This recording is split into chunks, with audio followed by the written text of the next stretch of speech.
we're walking into Circa. Everyone's really excited. Circa's a bit of an institution in Melbourne, and some of Melbourne's best chefs have worked there. It's getting closer to finals week. Oh my goodness. And the competition is getting harder and harder. It's going to be a tough today. Good morning. Welcome to Circa the Prince, one of the finest dining rooms in Melbourne. As the competition progresses, we slowly but surely ramp up the pressure with each challenge. Every time you do a team challenge, you come in and you do 1 course, 2 courses, 3 courses, 4 courses. But today, you're doing a 7-course degustation. That's awesome. And here's the kicker. Each of you is going to be responsible for 1 course in its entirety. You each need to make and plate and serve 40 dishes. So do not underestimate this task. This is go, go, go. This challenge is ridiculous. We need to feed 40 people, 1 person cooking. It's mission impossible. Well, it's simple stuff. There's 7 courses and 7 of you. So, guys, on each knife is the number of which course you will cook. You pull number 1, you do the first course, and so on, and so on, and so on. Right, step up, let's do it. Well, that's all a little scary, isn't it? Go. Oh, look at that. Oh, Reynolds, that's a fix. What? I can't believe I got number 7. It has to be the dessert. What luck is that? Billy, you're number 1. Today, I'm the first course. I'm kicking it off. There's a lot of pressure to start it well. Georgia, you're number 2. Matthew, you're number 3. Thanks. Sarah, you're number 4. Jesse, you're number 5. Thank you. Jessica, you're number 6. And Reynolds, eh? 7. Unbelievable. Anybody want to swap with Reynolds? I can't believe it. How did he get dessert?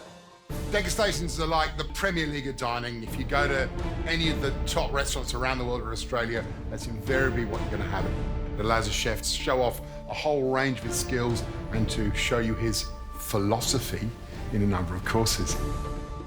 You need to think about balance, and you need to be thinking about the size of your portions. You don't want your diners to get fatigued.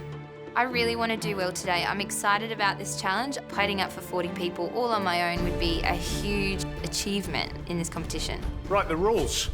Today's cook is a staggered start. Each course is going to be built around a single hero ingredient. But you'll only find out what that ingredient is when you go into the kitchen. Oh, Gary. He's joking, right? I'm afraid that's true. Not knowing what you're cooking until you run into that kitchen is so scary. You each have 2 hours and 15 minutes to prep and cook your dishes, and then 30 minutes to plate and serve. When it's time to plate up, so service time, each of you will get another contestant to help plate up. That's plate up only, all right? The top 4 dishes are safe. Bottom 3 are into tomorrow's elimination. And here's one last thing you need to know. George and Matt are going to be tasting your food in the dining room, and I'm going to be running the pass. Oh, cool. It'll be great to have Gary really sort of pushing us and maybe guiding us as well. Right, are you ready? We're going to kick Billy off first. Are you pumped? Yes. You better be. Your time starts now. As I'm running in, I see my bench and I see Marin. All right. Marin's similar to lobster. It's kind of exciting to be able to use such a beautiful ingredient. Hey, look, got the white side and everything. It's good, isn't Yeah, it? yeah. What have you got? I've got Marin. Oh, beautiful. I'm responsible for the first course, so I really want to make a good impression. It's got to be subtle. Yeah. You know, it's first course, it's to get the palate going. I'm going to cook 20 of the Marin today for 4 minutes in boiling water. I want to do Marin tail, I want to do an avocado and lime puree, fennel jam and basil oil. Cooking of the Marin is really, really important. If I overcook it, then it'll be tough and stringy. I'm excited. Well, they're perfectly cooked, aren't they? And don't chuck the trimmings away, just in case you might have a brainwave.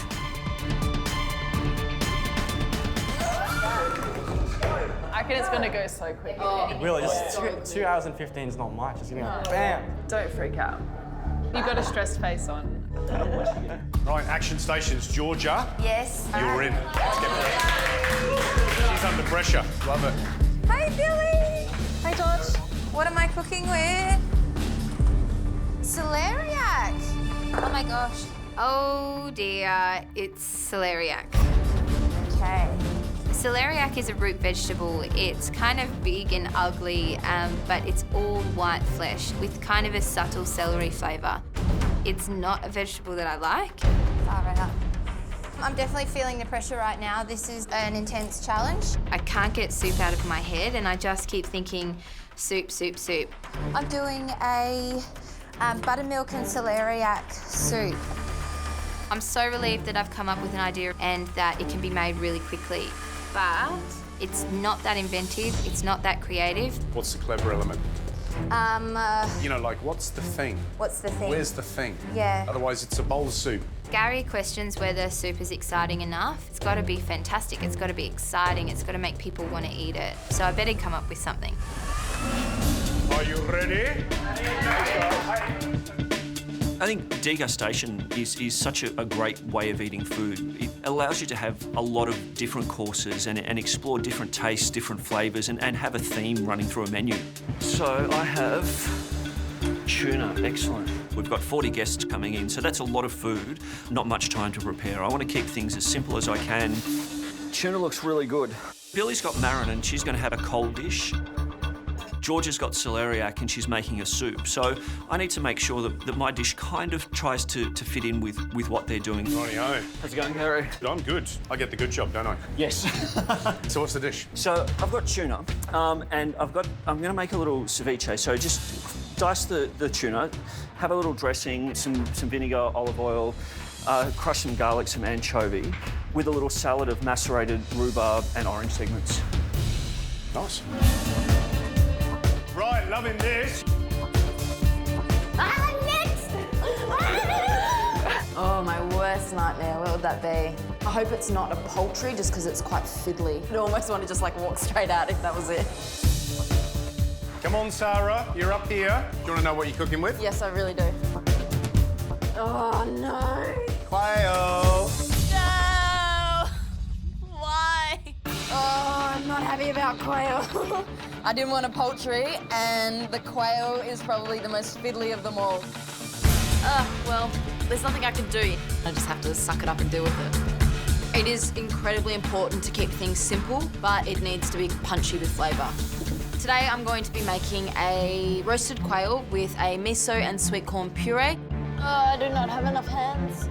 There's corn as far as the eye can see. I need to get their husks off ASAP so I can begin making my puree. Literally, it's going to be a 2-hour workout. It is incredibly difficult to cook for 40 people, let alone 40 people on your own. Massively worried about time. 2 hours, it's not a lot of time at all to do anything. It takes me 2 hours to make dinner for my friends of maybe 4 people. So, yeah, I'm feeding 40 friends today. Oh my God. Today I'm making a celeriac and buttermilk soup. I just need to come up with that creative element on my dish. I had an idea in mind of something sitting on top of the soup, almost like a bridge across the plate, and I'm thinking I could make a little twirl. If I put some little fresh apple and parsley salad on top, I think that would make it really special. Salt, salt, salt, salt, salt, salt, salt. I definitely don't feel like myself in the kitchen today. I feel riddled with worry. I know that I'm flapping about. I've got a lot of soup to go through, and to sieve it a couple of times is definitely time consuming. I'm also trying to make twirls. These twirls have to be perfect. I'm stressed about the amount of time that I have left. Time-wise, I'm in trouble. I really need to move it. Far out. I've worked out I need 40 mils of soup per person. How much do you need? How many portions have you got? Serves. So you need about 2 litres. 2 litres. Of finished soup. I'll have that, because once Thank goodness. Yes. I've got a big pot of soup, which is easily over 2 litres, so I think I should be fine. I really don't want to lose today. I really want to be in the top 4. I don't want to be in the bottom 3. Marin is my hero ingredient today. I'm also doing a avocado and lime puree and a fennel jam. This is a really tough challenge. The time is just flying. It's going so fast. Pressure is on. I need to get a dish up, so just need to move really fast. My biggest concern is not having everything ready for service. I've added some pear cider and some sugar to my fennel on the stove to turn it into a jam. While I'm doing my marin and my avocado puree, I totally forget about it and turn around. And it's burnt. The smell of it is just not good, so I can't use it. I have to think of something else. If I totally ruin this first course, I'm likely in elimination. Billy, 18 minutes before your service starts. I'm feeling the pressure. I really want to do well today. Yeah, I'm just trying to sort of get back on track and, you know, do what's going to work. There's a lot to get done. It's really fiddly to prepare quail. Today I'm only going to be using the breast, so I need to remove the legs and the neck and then deal with the breast right at the end. Just go like the wind. You can't stop. You just have to go, go, go. This quail is taking forever. I'm like a machine. It's like bang, bang, bang, bang, bang, done. Bang, bang, bang, bang, bang, done. You can do it, girl. Come on. Before I know it, I look up at the clock. I only have 1 hour left to pull this whole dish together for 40 people. I still haven't even cooked any of these elements yet. I don't physically see how this is possible.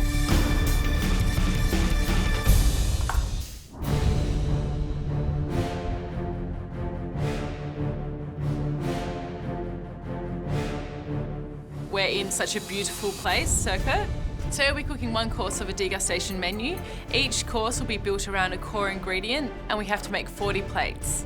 We have 2 hours and 15 minutes to prepare the dish and only 30 minutes to serve the dish. Let's hurry and worry a little. Go, go, go. Pair of pans. I'm course number 5 and I'll be cooking lamb. And I'm feeling really positive about the cook. I see Billy's face and she looks really stressed. Are you two feeling the pressure? Yes. It feels really manic in here and I feel instantly really stressed for everybody. I'm having fun. But where are you? We're having fun too. Which is the dining room set. And it looks absolutely beautiful. We've got a lovely corner, lovely table, and the glassware's really sparkly, Gary. Yeah, but I need company sometimes. We got, 5 minutes before Billy's course goes out. This is compression time. So Billy's done a little poached marin. Georgia did it all one because she wanted to make a soup. So how do you make that soup stand out after you've had that gorgeous marin?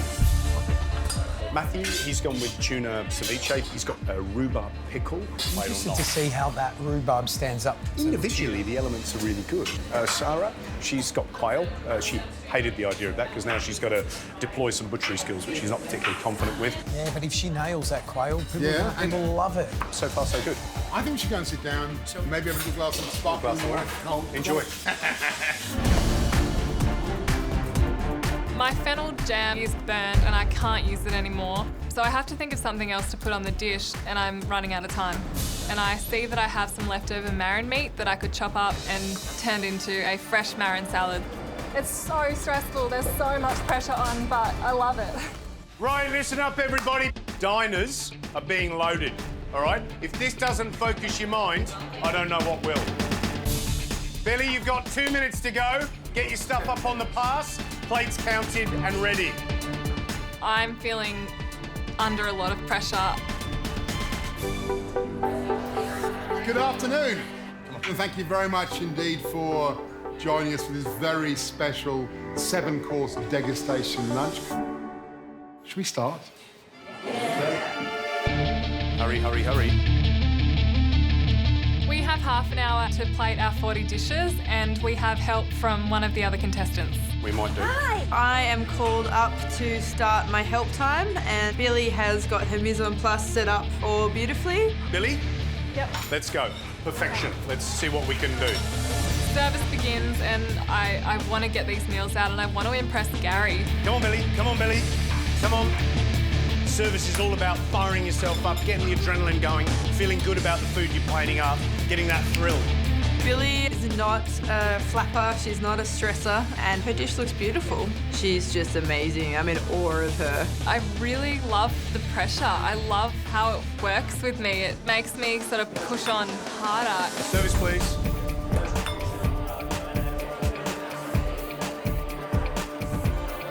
Doesn't time fly when you're having fun?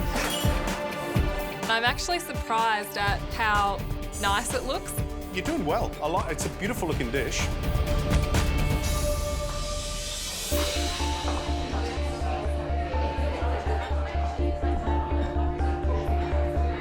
Well, George, here's the first dish. This is Billy's.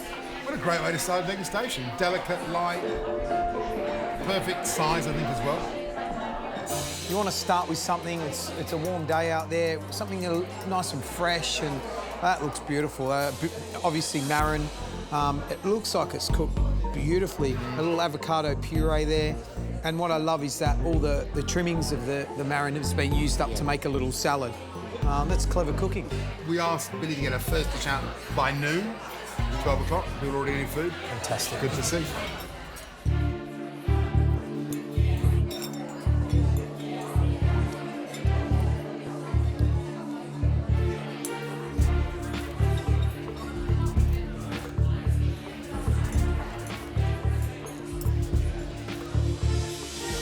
Tasty.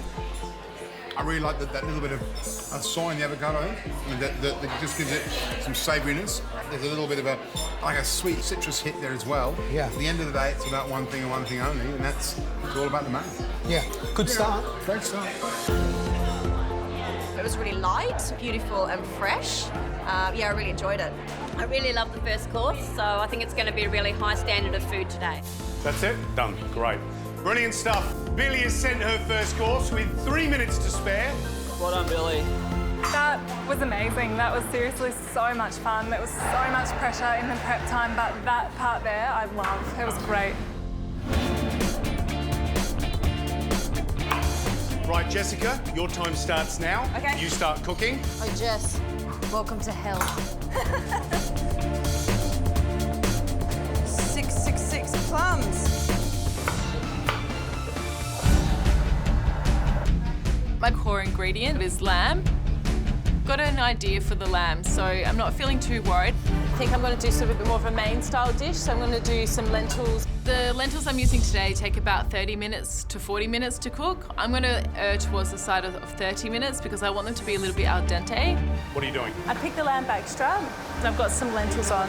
Well, I've got a puree on as well. What's the puree? It's a carrot puree. Okay. Today, the top 4 dishes are safe and the bottom 3 dishes go through to elimination. So I really have to get every element on the dish right. So I'm going to hopefully do that today. Come on, let's go. Everybody needs to lift their pace because I'm feeling, Georgia, you're not going to be ready. I have no time. My goodness, this could tumble down. My core ingredient today is plums. I'm really happy with that. It's got to be something that plays into the hands of all the other dishes. Okay. Sarah, what's your dish? I really like the idea today of kind of working in a team with the other contestants but being judged on your own performance. I know that I want to do a dessert that kind of bridges the gap between sweet and savoury. I'm thinking about pairing the plums with some goat's cheese and a little kind of sablé biscuit. I'm not sure how it's going to look yet, but I think the flavour's going to work really well.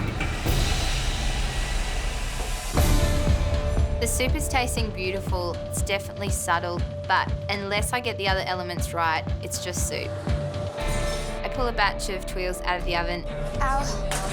And they're completely burnt. I overcooked them. I overcooked the tuiles. I can't use them. They've been in there way too long.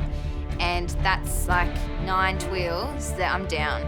This is so bad. Georgia? Yes? You have 1 minute before service. What are you trying to get ready? Tuiles. Well, you don't have enough? I'm going to have enough once I've made enough. I can't believe that I thought I could make 40 plus tuiles in this challenge. Oh. They are a terrible idea. And the worst thing is that I can't not have them on my dish. They have to go on. Today I'm making a tuna ceviche with rhubarb and rhubarb puree. It's time for me to start cutting up the tuna. Never cooked with tuna quite like this before, so this is a new experience for me. I'm trying to figure out how I'm going to plate this dish up. I know plating's not one of my strengths. Gary offers me some advice on cutting up the tuna. Use the very heart of that. Yeah. You want the most beautiful tuna out of this that you can, and get rock and rolling. Thank you. So I start playing around with some different ideas. If I can get this dish looking really nice, then that might help me today. Georgia, get in the pass. Come on. Oh my God. Worst day of my life.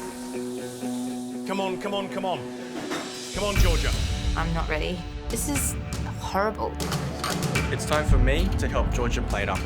Georgia looks super stressed. I just really want to help her. I don't know what to do. Georgia, 5 minutes of your half an hour of service is down. Let's go, Georgia! I'm under so much pressure. I have no idea how on earth I'm going to have plated up 40 dishes. They're really delicate. I've got diners out there that are just waiting now. So we've had to wait quite a while for the celeriac soup. This dish is way too complicated. It's actually just ridiculous. Georgia, if you don't start sending this, you are not going to send your course. It needs to go now. Like now. Ugh. I'm totally drowning today. Burning my tuiles has put me behind. I've redone them, but putting the topping on 40 of them is taking forever. Oh my God, I'm so not that happy with this. I'm so worked up about my tuiles. I'm not thinking about my portion sizes. I'm just haphazardly pouring soup into the bowl. Oh my gosh. You need momentum now. Momentum. Yeah. Okay. All of a sudden, there's trays with bowls going out, and I'm just relieved that it's starting to move. Thank you.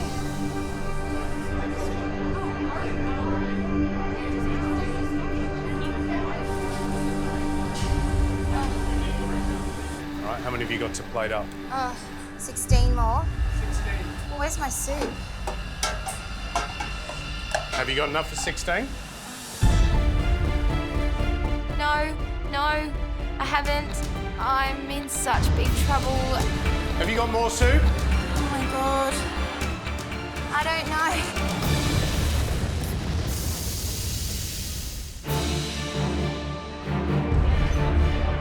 So we've had to wait quite a while for the celeriac soup. Have you got more soup? I don't know. If the situation couldn't get any worse, Oh my God. I've run out of soup. I mustn't have been considering the 40 mils that I measured at the start and have put too much in each bowl. Get a little bit of milk? Yeah. Yeah? Gary just says that I need to put what's in the bowls back into the pot, strain what I had left and add some more milk to it and get those bowls moving again. You got some milk? Gary, I'm not going to be able to do this. You can do it. You can do it. This is what service is all about. This is the bit I love. Is it? Keep it together. Yeah. Keep it together. I cannot believe that there's potentially 10 people that aren't going to get their second course. Right, just enough, yeah? You've only got that amount of soup. Let's get the crouton on. Come on. Come on, come on, come on. You can do it. You've just got to go. Come on, come on. There we go. Have you done Thank it? you. There's two Georgia, more. Is that you it? did it. Yeah.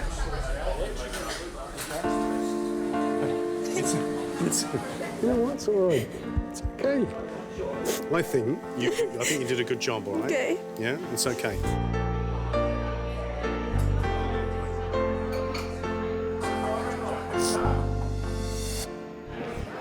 Buttermilk and celeriac soup. Thank you. Thank you. Wow, that's pushing it. Celeriac soup, it's a warm soup. With buttermilk. And I think that's a really nice idea. The little apple and parsley slaw on the top. Obviously, it's going to come down to flavour.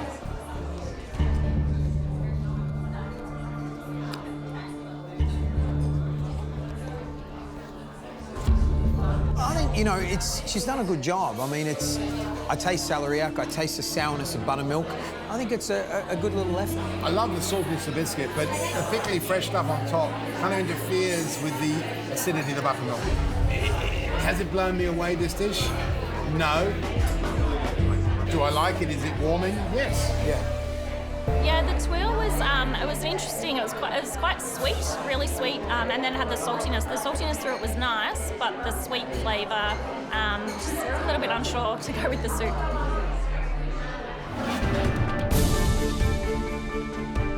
listen up. Commercial kitchen, be careful. Shut that fridge door. Reynolds, your time starts now. Do you want to know what you've got? Chocolate. Joy. Sweet. Oh, Reynolds got chocolate. That's awesome. Well, what do you know? What have you got?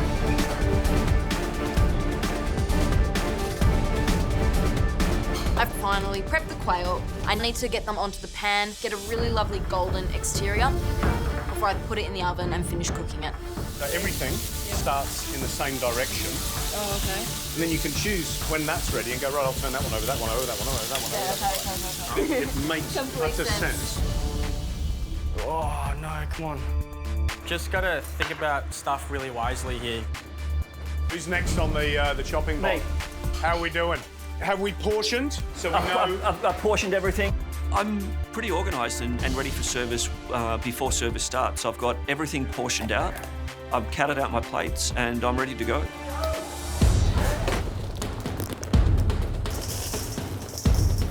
Chocolate and dessert, you know, that's just, I've struck gold. Yeah. Nice. Top 7, dish number 7, lucky 7 maybe. I like my desserts to be an array of different ingredients that goes well together, different temperatures and textures. But 40 people, I've got to restrict that. Today I'm going to be cooking a chocolate crema with a crumble and some fresh berries. So the sable and the chocolate crema won't be too heavy, won't be too rich. It's just going to be nice and light. I want to be in the top 4, so I've got to make sure my dish is going to be good.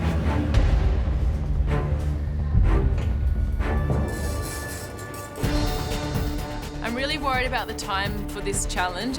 I think the quantities is a little bit hard to fathom, but I am trying to make sure that every element will be consistent for 40 plates. I'm glad that my carrot puree is done, but it's important the lentils are cooked consistently. I think they're cooked enough. I'm going to drain them off and then flavour them at the end. I've got to get my lamb cooked. I'm just going to put some spices on the lamb.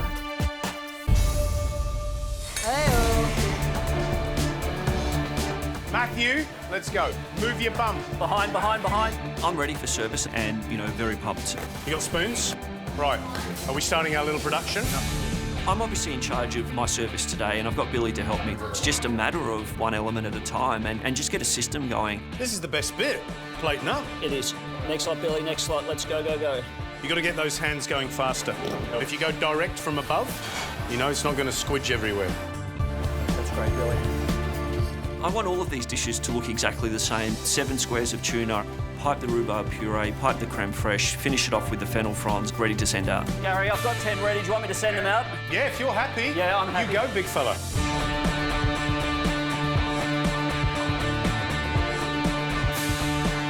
Right, Sarah, you've got 10 minutes, yeah? Yep. I'm rapidly running out of time, and I'm only just starting to take the breasts off my quail. It's perfectly cooked. Yay. Feeling relieved, but now I've got to actually cut them all. Time has absolutely gotten away from me. So what have you got to do? You've got to get these off the bone. Got to get meat off the bone. And then what have you got? You've got to get the corn off. Corn off the cob. And what's the dressing? Is there a dressing? At this point in time, I only have 2 elements to put on this plate, quail and corn. I know that the miso sweet corn is both sweet and salty, so I find some blackberries. The blackberries are already quite sharp. What if I make a vinaigrette out of them? Something that's sweet and sour at the same time will really cut the fat that's in this dish. So quicker than ever, I make a blackberry vinaigrette.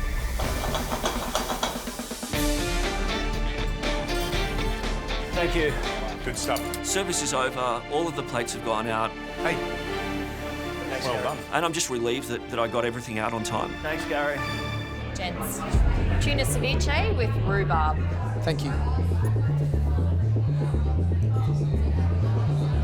Beautiful presentation. Yeah, really beautiful presentation. Really, I think the most elegant thing we've seen so far.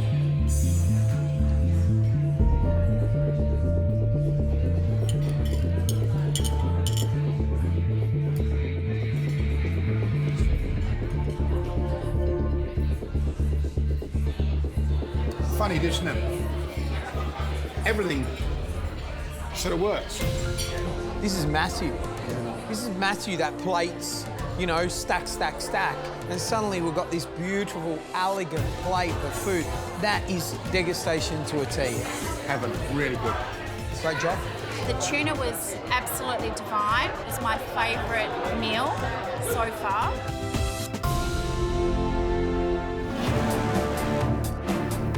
Look at all this mess. Almost lost it. Sarah, hurry up. It's sounding pretty manic out there. We are getting pushed today, big time. I really don't have much time, but the blackberries look beautiful. They're glossy, and it's just this really beautiful colour that I can just see really dressing the dish nicely. Today I'm going to make some roast plums on a little goat's cheese mousse and a hazelnut sablé. This is a kind of nice little bridge between main and dessert. I've got my sablé dough resting in the fridge, and now it's time to move on to my plums. I'm starting to cut them out into kind of little wedges. I cover them with just a little bit of sugar on there, some coriander seed, lots of thyme leaves, and I found some really delicious white port.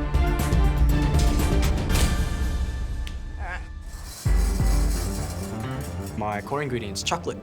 This can't be any better. I can't ask for any more. So my dish is gonna have a chocolate crème. I really want the crème to have a nice body to it, just like thick and creamy. If I take the chocolate off the heat, my chocolate, the edges of it is burned. I think that it was exposed to the naked flame. I didn't watch it. I'm not 100% focused. I know that it could have ruined it. What am I gonna do? I might have blown it. So the chocolate's burnt, I think it's because it was exposed to that naked flame. Chocolate's a problem if it's gonna be burnt because it's gonna have that weird taste to it, so I've gotta scoop it out. I was lucky enough to see it before it actually scorched the whole thing, so yeah, I had to remove the burnt bits. I'm just worried that it's gonna affect the flavors of the crème noir. Fingers crossed that everything will go to plan. This is the hardest challenge I've had to do. Da-da-da. Jessie, need to hurry. Lots of caramelisation, please. I'm really pushing it for time. Once they're finished searing, I'm just going to chuck them in the oven briefly just to finish cooking, and hopefully it's done in time. 2, 4, 6, 8, 10. Sarah? 18. Yep. This is your service time starting now. Service starts, and my bench looks like 40 quails just stood on a landmine, and there's quails everywhere. I honestly thought it was impossible to butcher and cook 40 quail, feeling pretty electric. All right, Georgia, we can do this. Let's go. Thankfully, I have my trusty Georgia next to me, and she's gonna help me plate. We're just moving like clockwork. We need to do it quickly, precisely, and beautifully.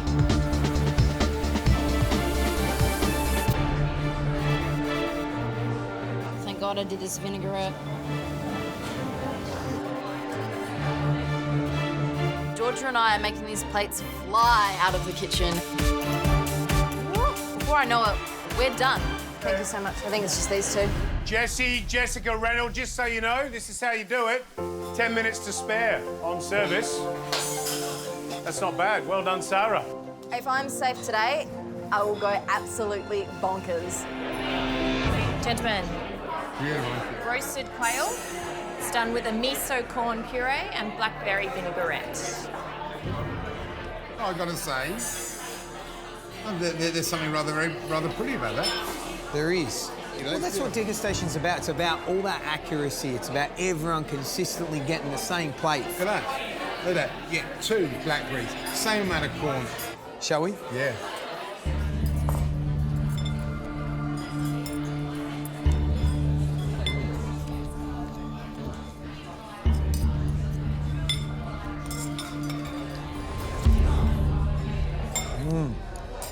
Yum.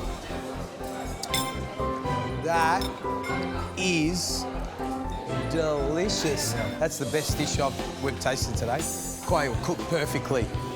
The idea of the little corn kernels there add a little pop, a little textural pop and some sweetness. The meatiness of that miso corn puree.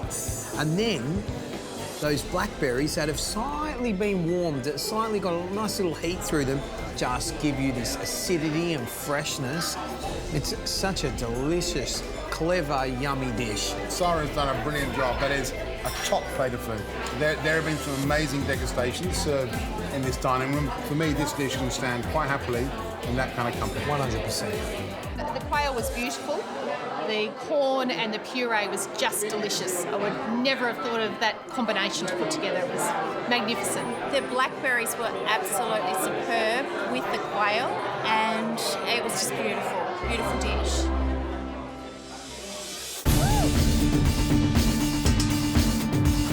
Is this my chocolate Subway? Beautiful, coming along there. I'm feeling really frazzled at this point. I'm so far behind. I'm still sealing my lamb. I haven't finished seasoning my lentils, a hugely important part of the dish. I'm looking at my lentils. Oh my God. They're bad colour. Oh God, these look so bad. And I just realised that I've stupidly left them draining in the pan for too long. So the bottom part's still cooking and quite soft, whereas the top part's still al dente. So they're just like mushy and hard at the same time. They're a complete disaster. Jessie, Yes? you've got 5 minutes before service time for you. Oh my God. It's 5 minutes to service. It's just a complete nightmare. I'm really under the pump. I'm not really happy with the lentils. They're really overcooked. Jessie, are Yeah. you going to be ready? I hope so. I'm going to still use the lentils, but I decided quickly to pickle some carrots. I need something to freshen up the plate. I can't see any other option. I know I'm running out of time. So we're waiting. I've got 40 diners out there waiting for my course. Come on, Jessie, we're waiting. Yeah. I'm just really chaotic. Nothing's ready. I've got to slice my meat. I've got to finish my pickle. What about your plates? Oh my God, where are they? Jessie's not ready for service. If you start service late, there's a real risk that you don't get all of your plates out. Course 5 is taking a little longer than we expected. Yeah. Come on, let's go, let's go. Carving station. How are you going to... Where's your board? Where's your knife? I think we're good to go, Matt. I want to go. Come on, let's plate up. I'm really feeling the pressure. I'm carving the lamb What about your lamb? Is it cooked? and it's undercooked. Worried about this meat, Jess, I really am. This is really worst case scenario for me. There's not a single element on my dish that is perfect. I've just lost the plot. We're in big trouble here.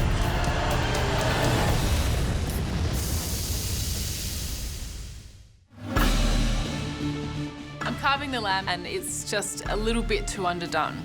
That's mooey. That is really mooey. It's cooked through enough, but it's just not rested enough. It really should sit there and rest through a little bit more, but I'm out of time. Come on, let's start going. So I'm really worried that it's going to weep over the plate by the time it gets to the customer's table. Come on, what do you want? What do you want? Where's the carrot? Come on. Come on, twice as fast, Jessie. Twice as fast. I'm absolutely drowning in this service, and Matthew is 100% saving me. Come on, Jessie, we can do this. It's just really chaotic. Come on. That's it. That's it. Now we're getting some energy, yeah? You feel good when you have this energy. You happy? Okay. Go.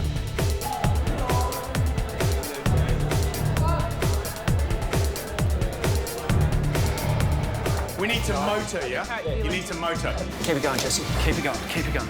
That's it, Jessie. Now you're getting a bit of pace on. I like it. I've seen the food that's gone out already, and I feel like I'm the let-down course. Faster. Faster. Yep. You're running for the line here. Make it look amazing. It looks great.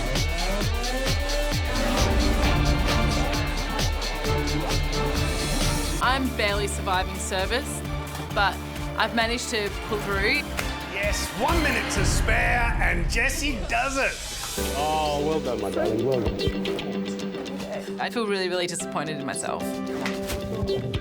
No. I'm so embarrassed. Hey, you say that every single time, and you put up delicious food. Pull it together. Let's tidy it up. Let's go.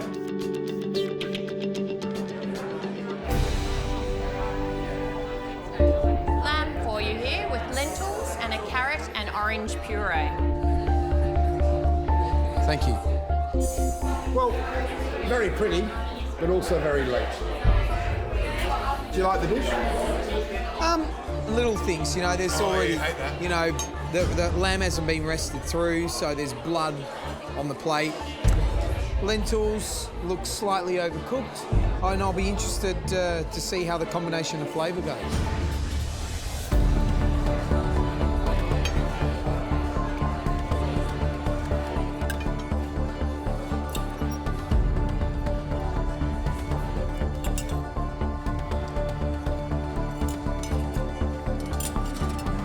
If you're going to put a pickled carrot on the plate, make it pickled. Don't make it just like a, you know, flavourless carrot strip.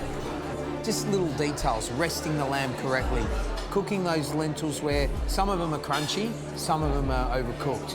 Do I love the dish? Do I feel the same way about this dish as I feel about Sarah's quail or Matthew's tuna? No. And there's my concern. To be safe, to be one of those top 4, is the food you're putting up has to be absolutely top-notch. Course 5 with the lamb, it probably just needs to be rested a little bit longer. I thought the carrot strips were garnish and didn't realise they were pickled. Hot coming through. Woo, that's hot. I'm feeling the pressure now. I thought I was going cruisy, but this creme brulee is looking really runny. It's supposed to hold its shape. My creme brulee is not that set. It's supposed to be nice and thick and not loose. I'm gonna put into containers and then put into the fridge. Reynolds? Yep. I'm crossing my fingers that you've got half an hour. I'm just gonna put the creme brulee into the cool room and just hope that it's gonna set. If it doesn't set, then I don't know, I'm stuffed. Oh, not enough time. Jessica? Yes! You've got 8 minutes before I want to see you on the path. Holy crap! I mean, yes, Gary, no problem, Gary. I've got 8 minutes. I'm probably, honestly, a few minutes longer than that. I'm still making this goat's cheese cream. I still need to cut all of my biscuits and get them into containers. I need to strain off my syrup that I haven't done yet. Oh, I'm getting messy now, no. I'm getting really stressed at this stage. I am getting ready to get yelled at.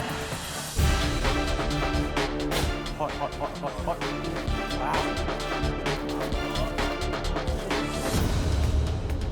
What am I doing? Everything's going wrong.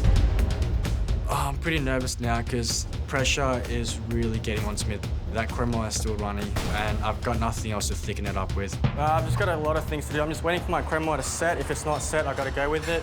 Oh, I'm definitely stressed. Jessica? Yeah? You got about 2 minutes. Okay. I want you up on the pass here. I am in an absolute manic rush. I'm still cutting out biscuits and I've still got to get my, goat's cheese mousse into a piping bag. Just moving as fast as I can. I'm really, really glad that I only decided to do 4 elements. So, Jessica, this is dessert time. Right, how long? I'm a few minutes late to service, but it's all ready to rock. Just do a tiny dot on the bottom to keep it still, because otherwise it's going to slide around the plate. How much time you got? Not enough. Yes? Yeah, go. It does look like a really simple dish, but I'm really happy with the flavour. So, are we happy? Yeah, happy. Thank you, Gary. Right, let's roll. It's really nerve-wracking cleaning up and having all your dish taken out.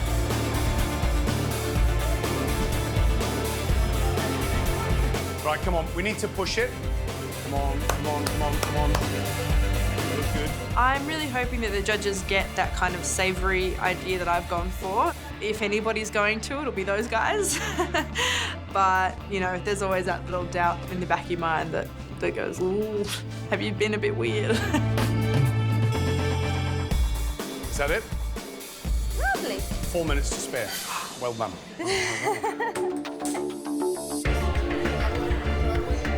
Dense. Blood plum with goat's curd and thyme. Wow. Pretty little roast plum. A bit of thyme, nice herbaceous freshness, work well with plum. Obviously, this is the bridge between savoury into sweet.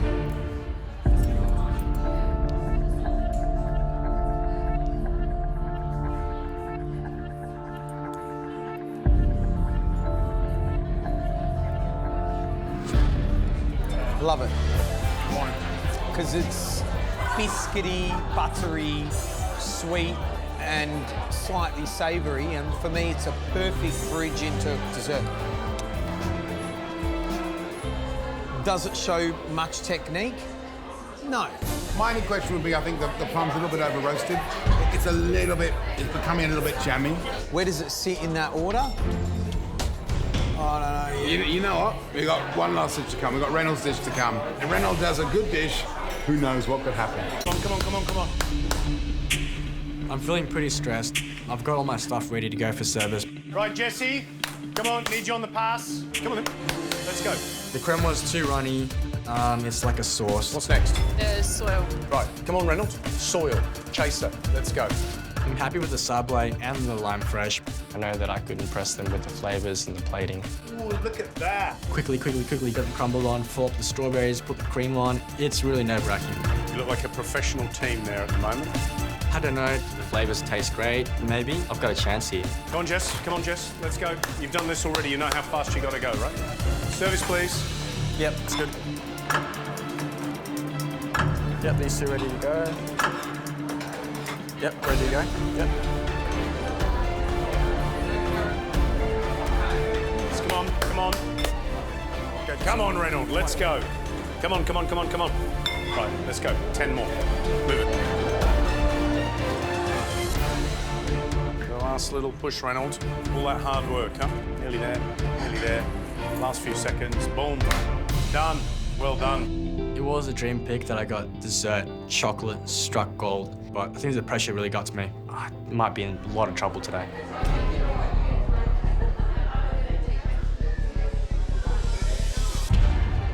If my dish is not good enough, it's gonna send me to elimination tomorrow. Every element counts. High expectations.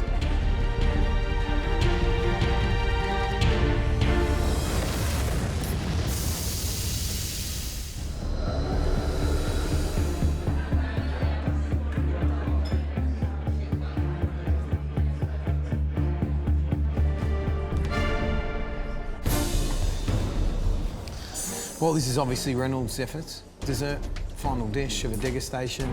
High expectations. Shall we taste?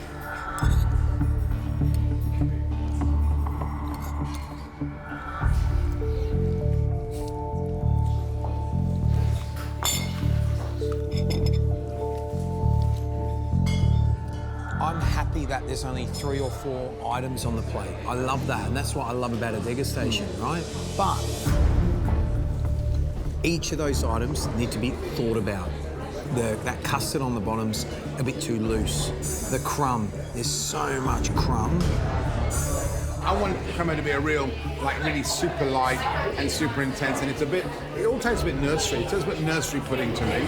And it's a bit flat as a dessert.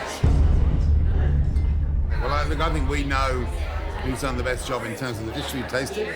4 people safe, 3 into elimination.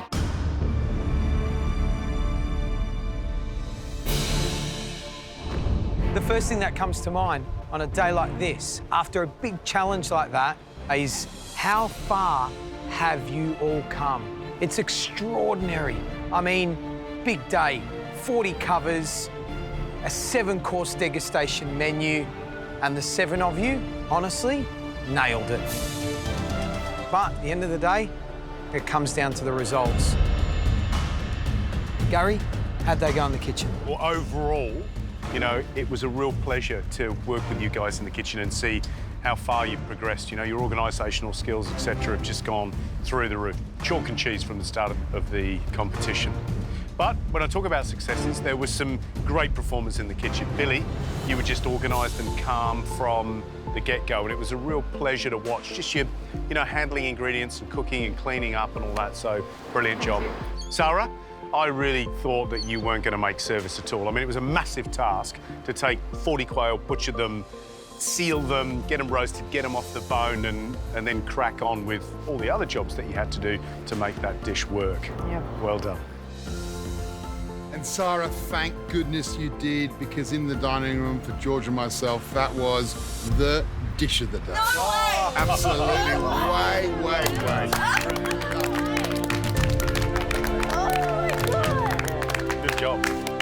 Look, you know that we think miso and corn is a terrific combination, but I don't think we could have imagined it would have worked so well as it did with that blackberry vinaigrette and that beautifully cooked quail. That was a really elegant, beautiful dish. Thank you so much. Congratulations.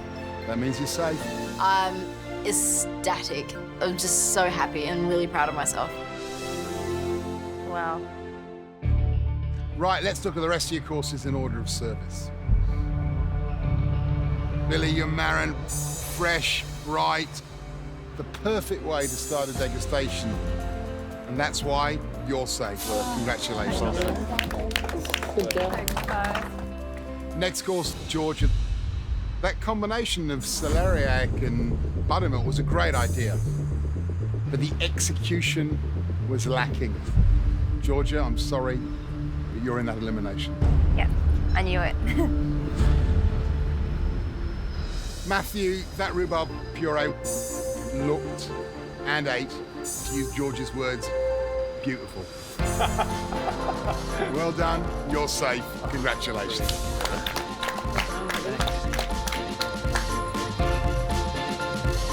Jesse, your lentils were unevenly cooked. Your lamb wasn't rested enough. And that's why I'm sorry to say you're also in the elimination with Georgia.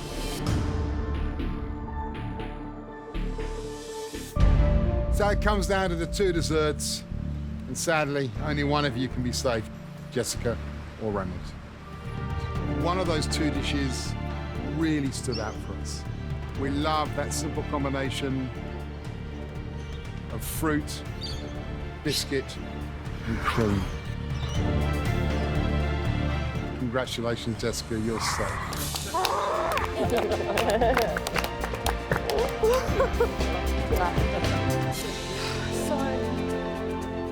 Reynolds, too much crumb, but you know what the real problem was? That crema didn't have any body to it. It had kind of collapsed on itself, so it ended up being a bit like a chocolate sauce. And that's why I'm sorry to say you take that last place in elimination tomorrow. That's right. I'm a bit devastated that it's between myself, Georgia, and Jesse. We were in the top 3 in invention tests, but then now we're gonna to the bottom.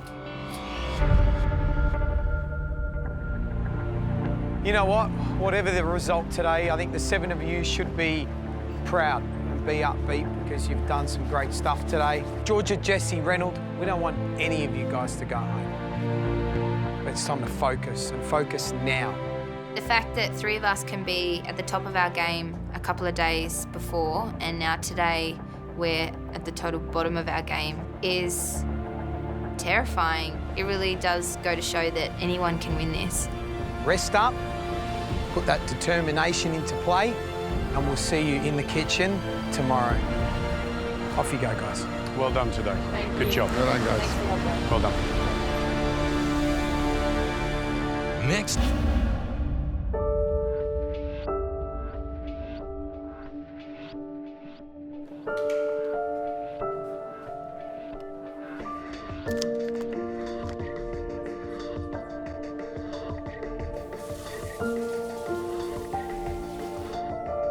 I know that today I can't make any mistakes. I gotta be focused. So if I'm not focused, I'm gonna have, a bad cook. I don't want to go home yet. I feel really mixed feelings about going up against Reynolds and Georgia. It's come to the point where I think we feel like a massive family here. We're all on a really even playing field at the moment, and sometimes it just comes down to just one small thing.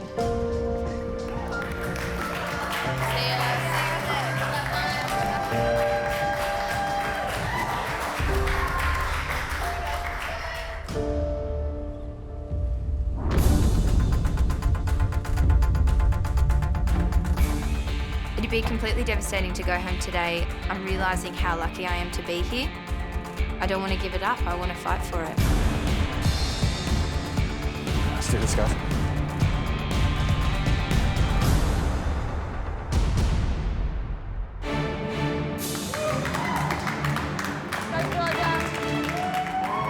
We walk into the MasterChef kitchen. I can see a podium with 3 lots of ingredients and 3 stations. It's the auction. I've seen this challenge before and have been dreading it. It's one of the hardest hurdles in the competition, and it's the last thing I want to be facing going into an elimination. It looks like it's going to be a bidding war.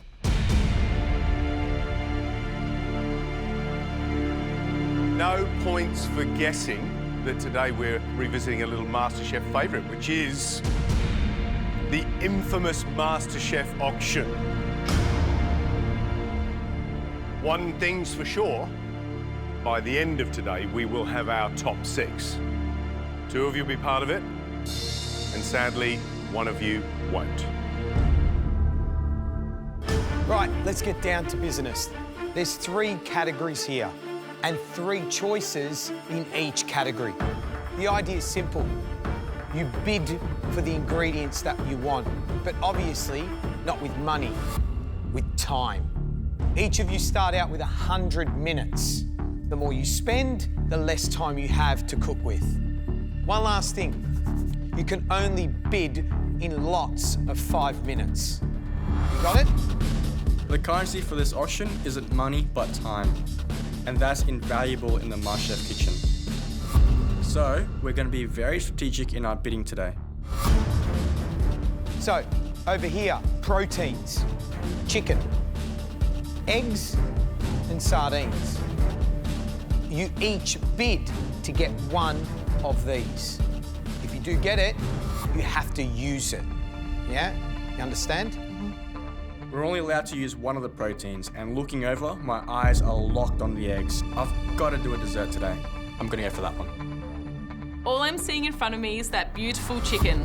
I know how to make some knockout chicken dishes, so I'm going to bid my heart out for it. As far as I'm concerned, the key to this challenge is the protein, and the chicken looks like my best bet at avoiding elimination. So I'm going to bid on the chicken and hope for the best. So next, root vegetables, citrus and nightshade. And then over here, we've got some herbs, we've got spices over here, and also some condiments. So what you see here is what you have to cook with. There's no pantry today, and there's definitely no garden. But we're giving you some pantry staples underneath your bench. Flour, sugar, butter, milk, and cream. Ready? Yep. Let's get this auction underway. Let's start with the proteins. Australia's favourite, a virtual pantry all of its own, the chicken. My best chance of survival is making a dessert. So all I'm focusing on are the eggs. All right, he'll give me 5 minutes for the chicken. I'll go 5 minutes for chicken. Excellent, 5 minutes. Jess, you'll give me 10. 10 minutes I'll for go chicken. 10 minutes for the chicken. George is going 10 minutes. He'll give me 15 minutes for chicken. Georgie, you're holding the chicken at the moment. Chicken's what I do best. I'm not going to give it up to Georgia without a fight. I'll go 15. 15 minutes to Jessie. The bid's with you, Georgia. Will you give me 20 minutes? 5 minutes is nothing. 5 more minutes. 20 minutes? 20 minutes. Georgia, the chicken is yours at 20 minutes. 25 minutes to Jessie. Well done. Love Georgia, that. come on. Georgia, are you done? I'm done. Selling it to Jessie for 25 minutes. Going once, going twice. Sold to Jessie. There you go, brilliant. What a great buy. Oh. If I can't have the chicken, I'll go for a beautiful dessert instead. I know that I can do something beautiful with the eggs, so I'm going to bid on the eggs. I want to make a dessert today, but now that Georgia was outbid on the chicken, I suspect I've got a battle on my hands for the eggs.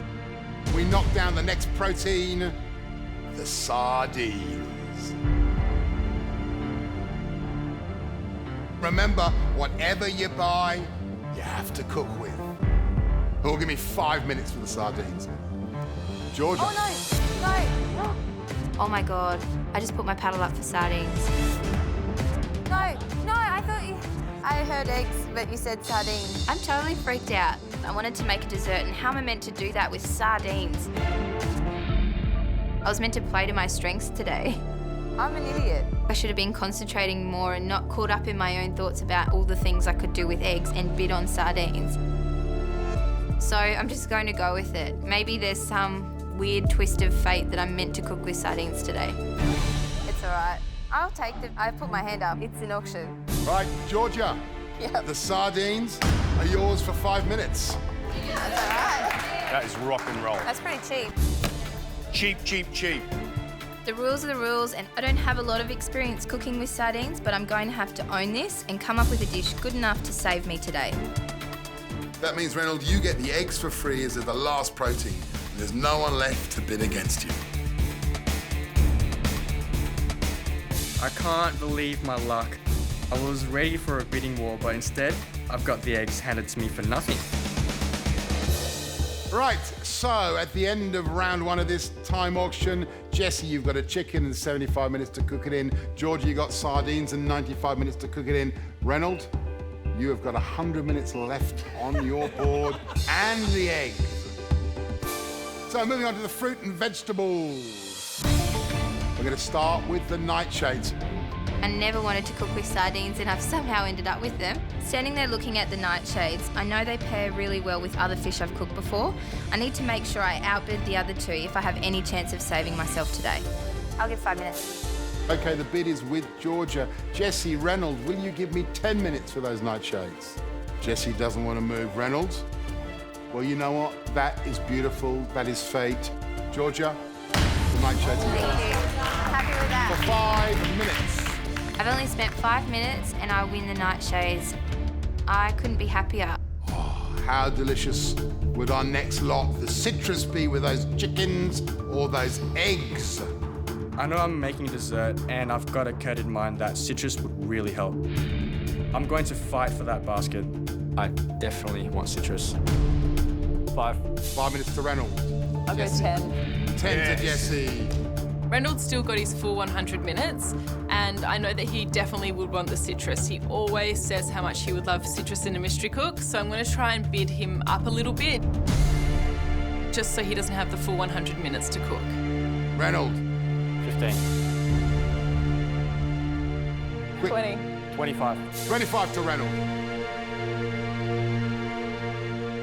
I'm not giving up. Winning the citrus will make or break my dish. Jesse, will you give me 30? No. Going once for the citrus to Reynolds. Going twice the citrus to Reynolds for 25 minutes. Sold to Reynolds. Jesse, come forward and you can pick up those vegetables you wanted. For free. I'm so stoked I got the vegetables for free. I'm definitely not going to complain about that. At this stage, every minute counts. So, at the end of round 2, Jesse, you have the chicken and the root vegetables. Georgia, the nightshades and the sardines. And Reynolds, the citrus and the eggs. I got the eggs I wanted as well as the citrus. Now all that's left are those spices. If I get them, I'm in for a pretty good chance to avoid elimination. Right, last lot. We are going to start with, I think, the most hotly contested lot of the day, the spices. Spices are up next, and I desperately need them to work with my chicken and root vegetables. But every bit is going to cost me precious time, and against 2 of the strongest cooks in the competition, I need as much as possible. I'll go 5. 5 to Jesse.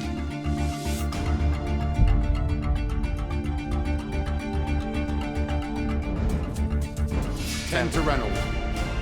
Another bid would take me to 15 minutes, and that'll leave me with only an hour to cook.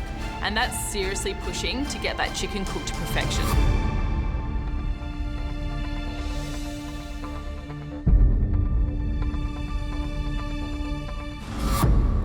$15 to Jesse. Nice work. Georgia, will you give me 20? No. Sure? Yep. Reynolds, are you out? Yep. Sold to Jesse. That was a seriously costly bid. And now I know I'm going to be facing an uphill battle against the clock to get my dish cooked in time. Right, so we're down to herbs and we're down to condiments. It's the basket of herbs. Herbs are the safest bet for me to complement these sardines, so I'm out to get them. I'll give 5 minutes. 10. All right, 15. 15 to Georgia. Reynolds, all finished? All done? Yeah. knockdown to Georgia. Just like I wanted, I've got the same amount of time as Reynolds, so I'm not at too much of a disadvantage. Now, if I could just figure out what I'm going to do with these sardines. I missed out on the herbs, but at least the condiments didn't cost me any time, and hopefully I can come up with a way to incorporate them somehow. So, Jesse, you'll be cooking with the chicken, the spices, and the root vegetables, and you've got 60 minutes to do it, the least time of all three contestants. Georgia, you'll have 75 minutes to bring us an amazing dish, using those sardines, those nightshades, and those wonderful herbs. Reynolds, you'll have 75 minutes as well to bring us something spectacular, using the eggs, the citrus, and something out of that basket of sauces. Reynolds, Georgia, your time starts now. Protect those eggs, Reynolds. That's it, Georgia. Today, I'm not taking any risk. I'm going to play it safe and cook what I know, and that's desserts. So today I'm going to be cooking a citrus curd with a bit of sablé and meringue. The curd is going to be a frozen citrus curd and act as a centerpiece of my dish. Crack some eggs into a bowl and some lemon juice, butter and sugar into a pot. I'm making the curd the old school way because I want to keep an eye on it. I want to see what stage it's going to be right for me to take off the heat. Feeling pretty confident in my dish. I'm just going to make sure that I've got all the balance right and that it's going to look nice and eat nice as well. Good work, Georgia. Come on. Woo! All right, let's do these fish. I need to make sure that I look after them and that I'm delicate with them. I want beautiful little fillets with the tail still on. The one thing that I'm reasonably confident with is how to prep the sardines for cooking, but I've still got no idea what my dish is going to be and how to incorporate nightshades and herbs. It's really starting to freak me out.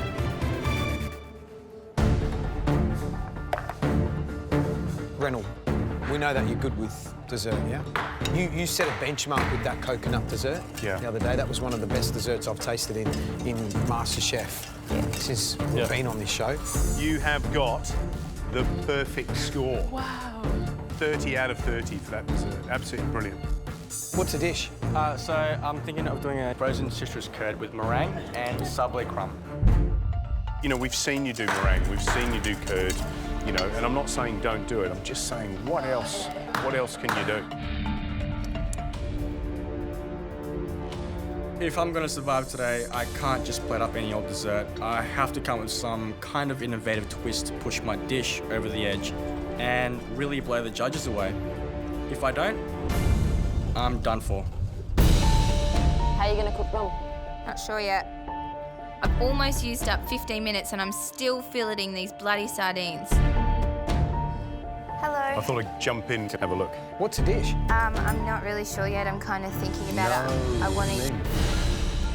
It's serious now. This is top 6. It's all about getting into the top 6. Yeah, I'm worried about cooking these guys. Concentrate.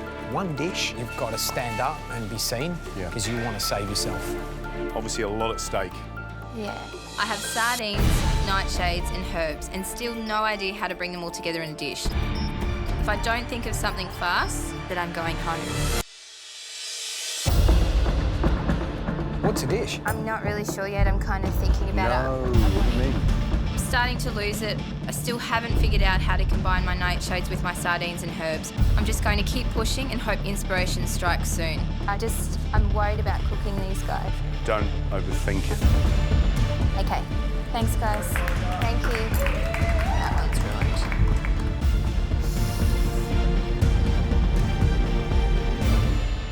Okay, you ready to roll? Yes. Reynolds, Georgia, you have 1 hour to go. Jesse, your time starts now.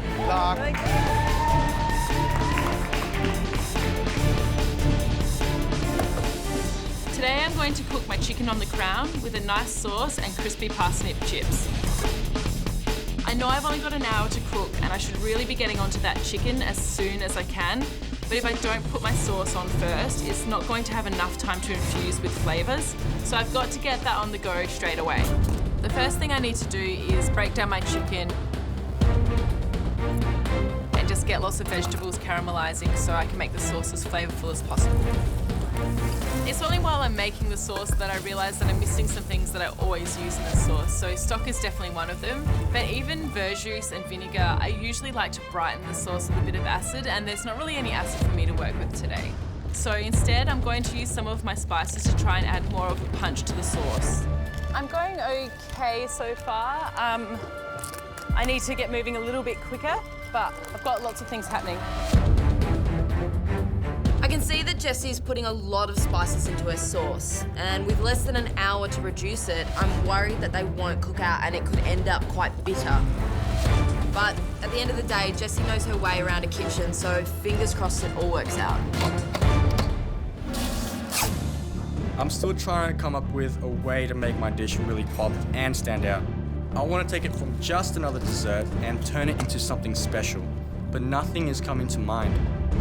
Looking at the condiments, there's mustard, there's barbecue sauce, tomato sauce, Tabasco. I can't use any of that. Then I see balsamic vinegar and suddenly it hits me. I can do something with that. You just pop the top off that with a knife, Reynolds. That's right, I only need a little bit. I can reduce that down, make that sweet. Then add it to the meringue to make a balsamic meringue, while also streaking reduction across the plate. It will complement the acidity of the frozen citrus curd perfectly and show the judges a little something new at the same time. So I've got the curd over the heat and I've got the balsamic vinegar reducing. I finally have the dish that I think is going to save me today and blow the judges away. Today I'll be making balsamic and citrus. There are two ways you find yourself after the auction: regretting your purchases or reveling in them. 45 minutes to go.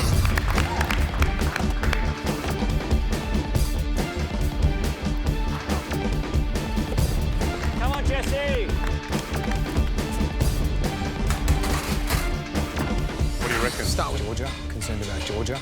She's, pin boning and pulling out the bones out of those sardines, but she hasn't got a dish in her mind. No. And I think she's struggling to see how beautiful those ingredients are. Reynolds, I'm quite confident with him. I think he's incorporating those condiments using the balsamic. That's clever. He's reduced that down with some sugar, so he's got a little glaze in. I don't think we've got an issue with him. What about this? She's got a lot of work to do. She's sort of too calm. You need to be motoring. A lot riding on it, isn't it?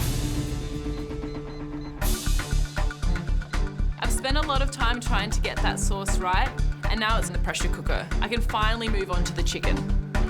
Did you need to take the wishbone out? Yes. Oops.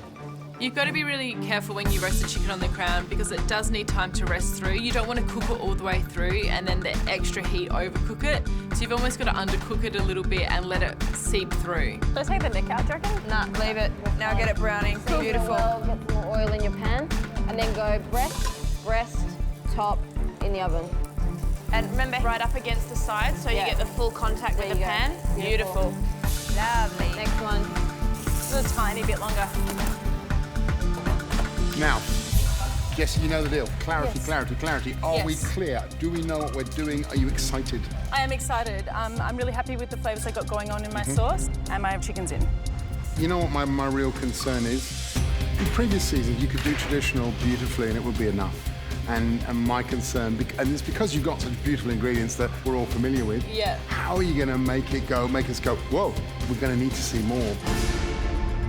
Okay. Thanks, Matt. The dish is too simple. This is a nightmare. Why did I let myself get carried away in the time auction? I very well may have bid myself out of the competition.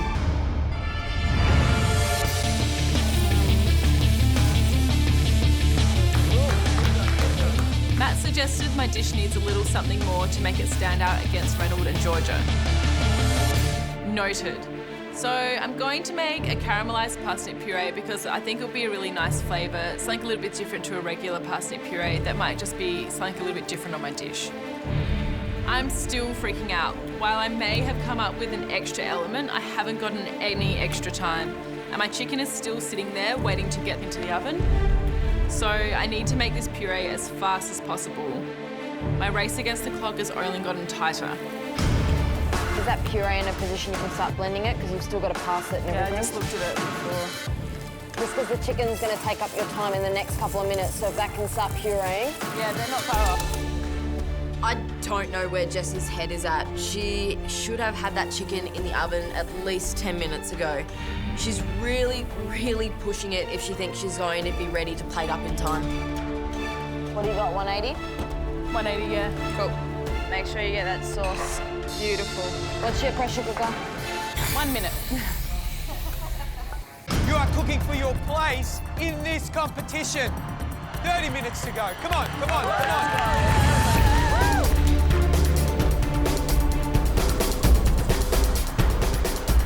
Good work, Georgia. Keep it going.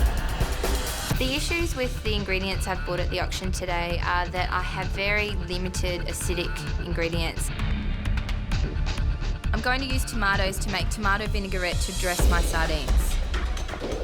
I scoop out the seeds, chop it up finely and pop it into a fry pan. The tomatoes are looking good, but when I taste them, they're not acidic enough. It's quite sweet, and it doesn't have that zestiness that it did originally. All of a sudden, it dawns on me that by de-seeding and cooking the tomatoes, I've removed all the acidity. It's really important that I find something acidic to add to my dish today. Really important. If my dish isn't balanced, I'll be going home. I just need to stop, take a moment and breathe. It's such a mess. Just breathe. All right. I run over to my basket and there's tomatillos in there. I've never used them before. I quickly peel it, chop it open, pop it into my mouth. Do you eat the skin? Why not? And it is so acidic. Sour? Found your acidity? I've had an absolute revelation. I can fix the problem. The tomatillo is the perfect answer for my dish and I'm really excited about putting it in there. My dish is finally coming together in my head and I can visualise it perfectly. A beautiful sardine and tomatillo salad with potato puree and potato sand. Dig deep because there is so much at stake. 20 minutes to go. Come on, guys. Come on, Georgia. Come on, Gretel. Come on, Jessie.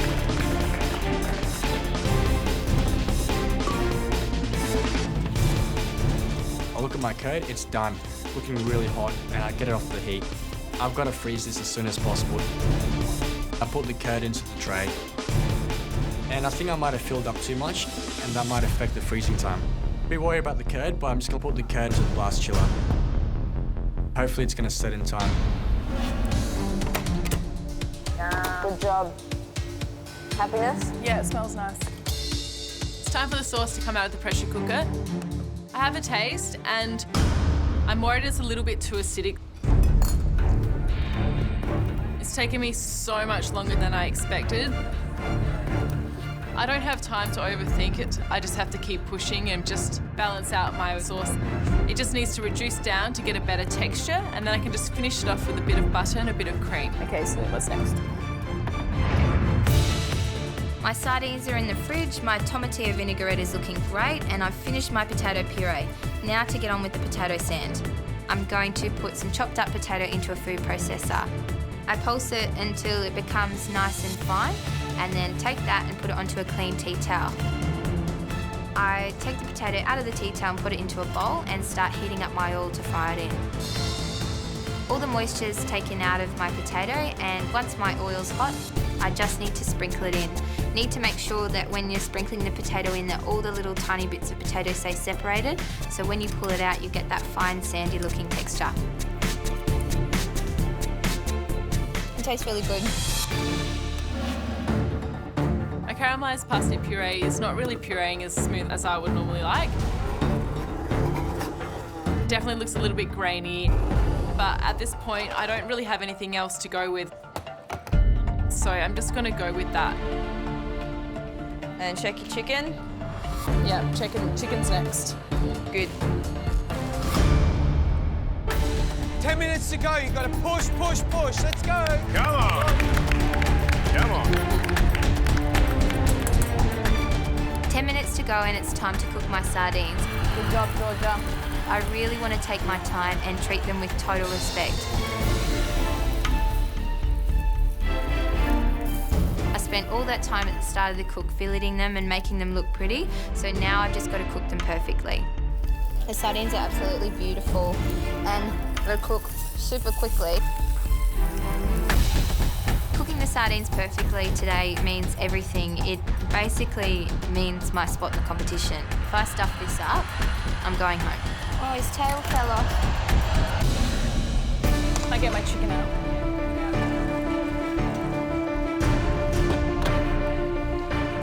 I've just taken the chicken out of the oven and I'm not really feeling too confident about it being perfectly cooked. Ow. Fingers don't matter now. Come on. Come on, Jessie. When you get to the bottom, then you just chop through the bone. I cut into the chicken breast. How's it look? Ow. And it's so raw. It's nowhere near cooked. This is a catastrophe. With less than 10 minutes to go, I don't know if I have enough time to fix it. Raw chicken is a guaranteed ticket home. Oh my God. It's gonna take the top part of it. I cut into the chicken breast and it's so raw, it's nowhere near cooked. Yeah, it's bad. How's it look? It's gonna need a little bit more in the pan. Oh, yeah, it's hello. A bit under. Very under. I'd put a lid on it or something too. You want to, yeah, just gentle now, right? You're panicking. You've got to put everything else on the plate and that the last minute, and it's got to be amazing. Come on, Jessie. Come on. Come on, Jessie. Hot. I just hope this works. You did all the buying, but it's now time for you to sell something back to us. That beautiful dish. 5 minutes to go. Come on.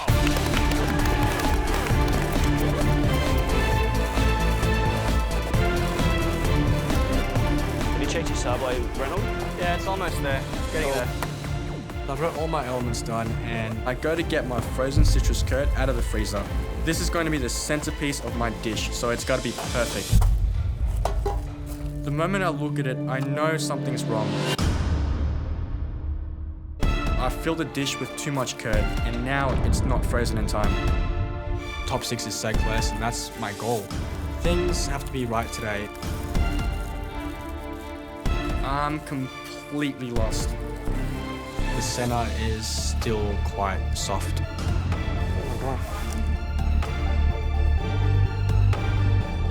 It's not gonna work? Nah. It's just semi-frozen.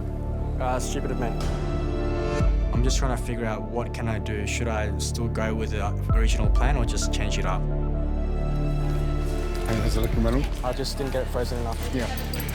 Taste the frozen outside, taste the inside, understand the difference what cold makes. Okay. Yeah, that's really acidic. Ah, crap. The curd not freezing has totally thrown the balance of the acidity my dish needed. It's far more acidic than I wanted, and I don't have time to freeze anymore. I can't believe I've done this. I've let myself down so close to the end. It's tiny mistakes like that that sends you home at this stage in the competition, and I've still got so much more to prove. Keep it going, Reynolds. Come on, Reynolds. You know how to cook. I'm not ready to go home. I'm not ready to give up. I do want to keep fighting. I do want to keep pushing.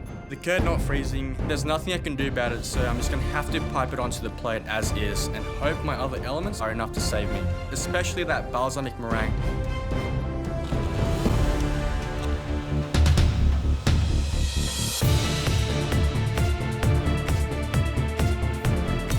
I've got my potato elements cooking, but then I think of fish and I think how nicely butter and fresh herbs go together. So I'm going to make a herb butter to add to my dish. I'm adding that on to complement the sardines and the rest of the dish. And just to add that little bit of finesse, I'm going to finish the dish with a sprig of dill on top at the end. I'm actually really surprised that Georgia's making a butter sauce for her sardines. She's only just counteracted all that oiliness and richness from the sardine with her vinaigrette. Adding a herb butter might cancel that out and land her right back at square one. 2 minutes to go. 2 minutes. Come on. Come on, guys. Come on, push. Come on, Jesse! Beautiful. Get it on the plate, Jesse. Come on. I've left the chicken to the absolute last minute and I can't wait any longer. It is on the edge and I just hope that it's perfectly cooked. 30 seconds, that's it, come on, 30 seconds. Work, Reynolds.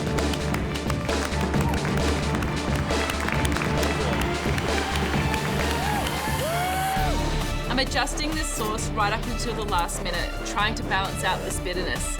It's not coming together like I'd hoped. I'm adding a bit more butter and cream and just hoping for a miracle. 10 seconds. 9, 8, 7, 6, 5, 4, 3, 2, 1. That's it. Time's up. Well done. There's this dill spree and missed it. It just would have made the dish look that little bit more pretty. Sardines isn't what I wanted. This could be the very last time that I cook in a MasterChef kitchen. I really am hoping that I've done enough today. How'd you guys go? All right. Meh. I just forgot something then, my dill to go on top. I'm massively worried about that chicken being cooked, along with whether I was able to counteract the bitterness in the sauce. Just one of those could be enough to send me home today, let alone both. I think what has to be said at this point in the competition is good cooking's not enough. It has to be great cooking, otherwise you're going to go home. And, you know, seeing what they've cooked, lots of surprises, but I think there's some mistakes that we're going to find straight away, I'm sure. Shall we get the first dish in? My balsamic and citrus has not turned out like I planned. The curd failed to freeze and has potentially thrown the balance of flavour in my dish. The only thing that might save me is that balsamic meringue.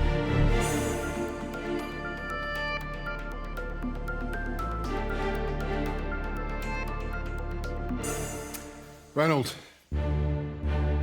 30 out of 31 day. Disaster the next. Where are you with this dish? Are you back up the top or are you still down in that trough? Honestly, I don't know. Today was a different type of cook because you're putting yourself on the plate here. And there's consequences, which is even more. I don't know. It means a lot for me to do this sweet because it's what I want to do. If it's not good enough, and if I go home, it's tough. That curd. Has it thrown the dish?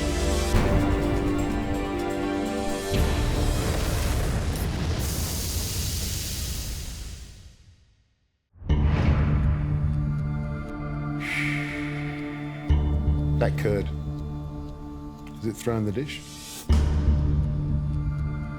Yeah, this is the problem this year when we've got so many good cooks that it is one wrong element on a plate, something that doesn't quite set, that can send you home.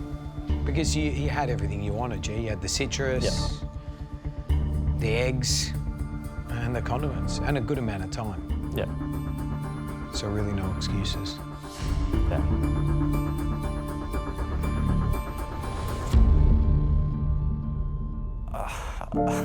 What's wrong, mate? I don't know, I just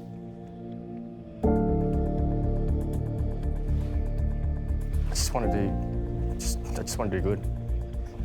I know this competition's a lot of stress, a lot of pressure. It's just, yeah.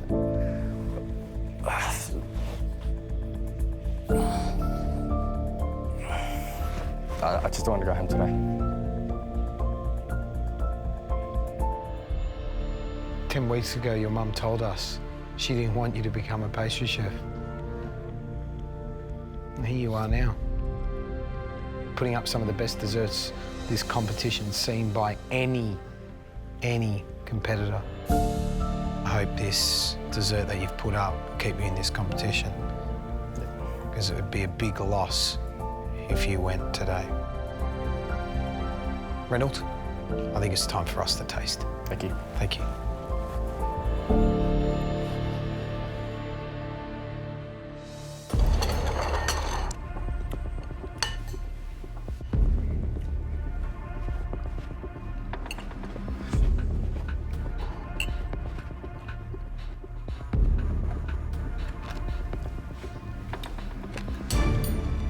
Everything's good. Everything plays into the other ingredients' hands. I love the balsamic, and I think that's what ties this dish together. You know, I eat that and I keep thinking lemon meringue pie. You know, that meringue, citrus. I think the curd lets it down, though. Everything else is good. But the balsamic just kind of gives a little tap to the curd back into line. I think it's a really good dish, and I think we were concerned, you know, 30 out of 30, probably the weakest dish yesterday, where Reynolds was going to go next. And for me, he's nudging up towards the top of the scale rather than way down the bottom. Yeah.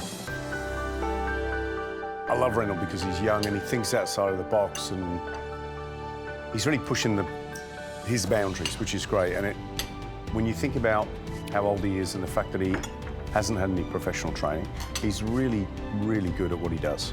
And I think this guy is going to be an amazing pastry chef, and we're going to watch him, aren't we? Because we know that in the future, he's going to be doing some stuff. I think I've managed to knock together a pretty decent sardine dish for the judges. I've not cooked much with them, but I'm hoping it's enough to keep me in the competition. What is the dish? It's grilled sardines with a tomatillo and tomato salad, a potato sand and herb butter. Georgia, last time I ate sardines was in Greece. The guy was 83. Yes. A restaurant called Two Doors, and they were spectacular. They're big shoes to fill, I guess. Bit of a surprise getting those sardines. For some reason, I just heard eggs and put my thing up. But maybe it was some weird way of fate putting me in the hands of the ingredients that I got, so. I mean, you're a good cook. Whatever you produce is good. Yeah. But sometimes it's exceptional and surprising and wonderful. Yeah. And let's hope that today is one of those days. Yeah. And not just good. Because I actually don't think good is going to be good enough today. Georgia, we're going to taste. Thank you. Thank you.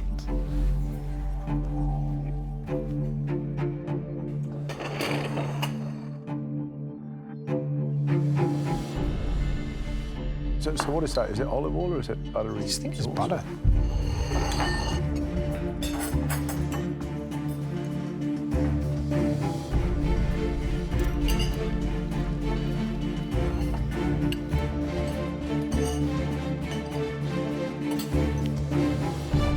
Simple sardines grilled. They're already fatty and they're oily and they've got flavour. So I was wondering how you're gonna do this dish without that lemon, and she's done it with the tomato. Well, it's really the tomatillo, isn't it? The tomatillos are so acidic, almost like a lemon, and that's a smart move. She went through, she tasted everything, and the tomatillos against the fattiness of the sardines is absolutely delicious. I love it. I think it's really good. I'm really pleased that what I'm eating is a really tasty, delicious dish with oiliness from the fish, and then obviously the balance with the tomatoes and tomatillo. So I think she's done a fabulous job.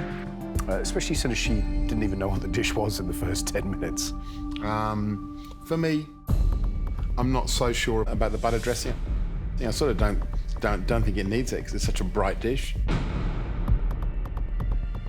Right, let's get the next dish in.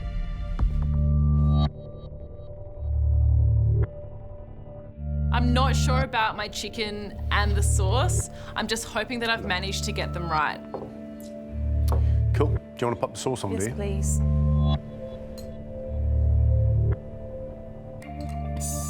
Today I've made roast chicken cooked on the crown with caramelised parsnip puree, parsnip chips and a sauce on the side. How'd you go? I think I did okay. I'm not 100% like over the moon with it, but I'm happy that I've got a dish up because time really went really quick for me today. You going home? I think I could be in trouble for going home. I'm just worried that it's not enough. I know that I definitely don't want to go back to my old world. Do you think you've come a long way? I do think I've come a long way. Good. Yeah. I think you have too. Thank you, guys. Thanks, Jess. Thank you.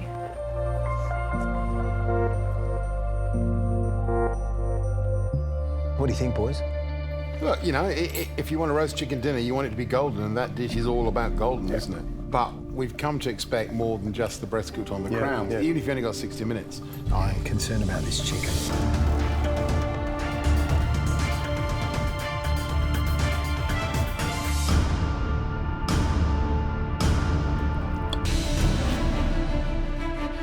concerned about this chicken. Give it a go.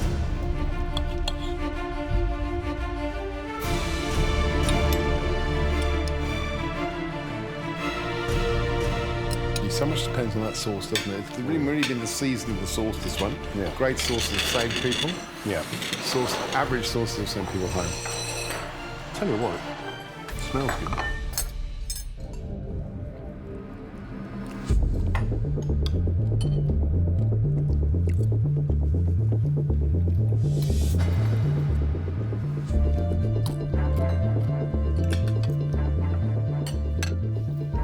We've sent an awful lot of people home over the years on undercooked chicken.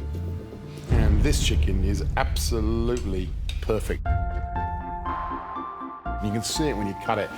Absolutely sheer, no sense of granular kind of texture, which is beautiful. So she's done that really well, great golden colour on the skin. For me, though, there is a bitterness in that sauce. Yeah. That is a problem. It's lost its subtlety and its vibrance and its freshness. I think it's not the right flavour, I think, to go with it. This is delicious food, and for me, it's simply how this dish sits with the other two and which dish has the more negatives, and that's the one that's going to send their maker home. That's an interesting tasting. Yeah, it is, isn't it? But a big decision for us. Yeah. What a pleasure. Yeah. Like an absolute pleasure. And to sit in on the cusp of finding out who our top 6 are, just every single one of those dishes, just really tasty, really delicious. And I don't want to send anybody home, but I know who it's going to be for me. So do I. Yeah, so do I.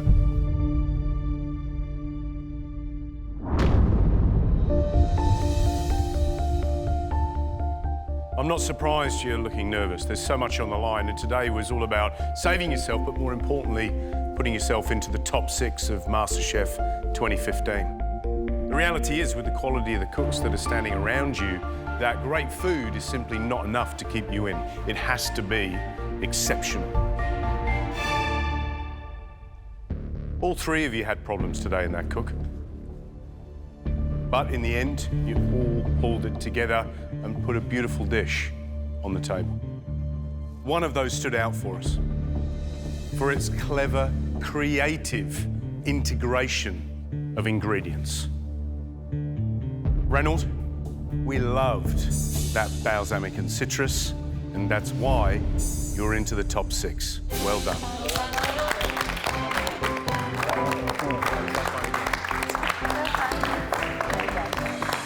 Reynolds, you've got to keep pushing the envelope, and you deserve to be standing over there, so off you go.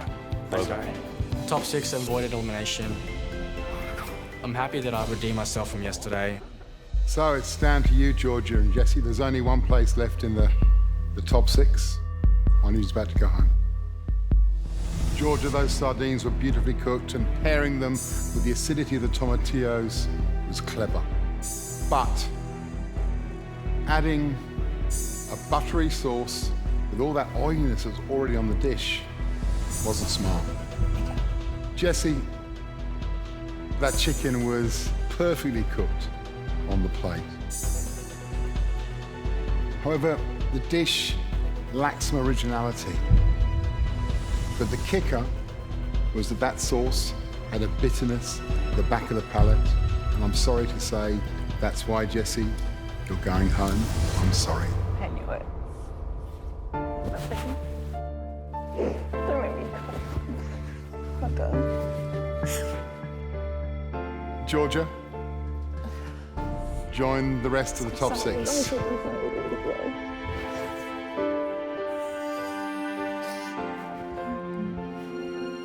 Jessie, I think one of the ways that we know when we're doing well is when we look at a contestant like you and we look at how you've grown during this competition. I think you're back to Power 8 from week. He's just absolutely smashing. Wow. Well done. Not only did you win the Power 8, but then you also went on and 3 times you cooked for Immunity and had this brilliant run. And that is really rare in this competition. Lots to love. You know, we think that you're a cracking cook, and we think also you have a real future. Thank you. In this industry. And you said to us that you wanted to maybe try and work with Duncan Velgamud while I was out the back. I gave him a ring. This is his number. He wants you to ring him as soon as you get to Adelaide. Oh, that's You'll amazing. go for Cola. Thank you. Thank you so much, Matt. Thank you. Thanks for everything. Can I say thank you to you as well? Sorry I really to see you. appreciate all your help and everything. It's been amazing. Thank you. Thanks so much. Jessie, thank you. But I'm sorry to say it's time for you to leave the MasterChef kitchen. Thank you. Thanks so much for everything. Really appreciate it. Thank you. See you guys. Don't cry.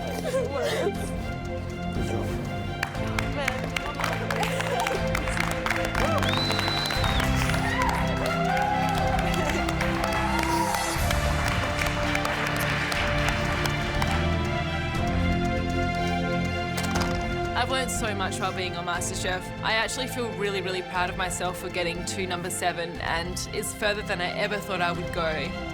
The first person I'm going to call is Duncan from Africola and hopefully start heading towards my future dream of my warehouse venue.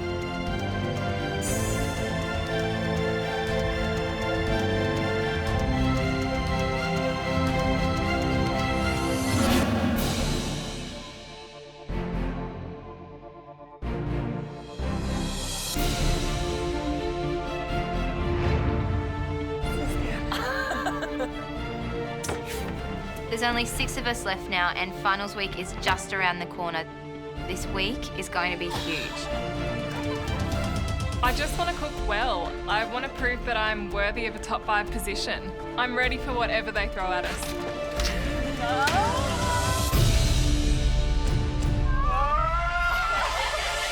Run! Come on, move!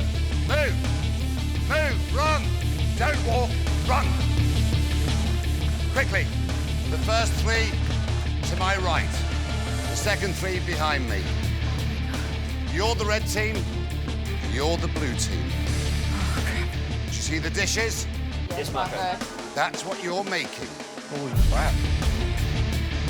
You have to make enough to feed 120 diners. Do you see the clock behind me? Oh shit, it's going. It's already ticking. 3 hours until your guests arrive. Get your aprons on and start cooking. Let's waste no more time.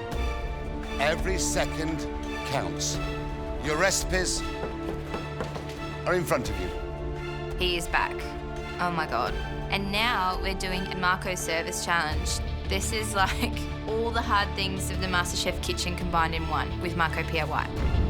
We've pretty much gone smack bam into this horrible combination of service challenge, pressure test, and Marco Pierre White's running it all. This is like the MasterChef nightmare. Okay, guys, what are we doing? We've got to feed 120 people, and the menu's been set for us. We've got 3 dishes and the recipes for each dish. Maddie, are you doing pasta? I think so. Dessert? Do you want to do that, guys? Yeah, I'll do snapper. We automatically go Reynolds for the dessert because that's where his strength is.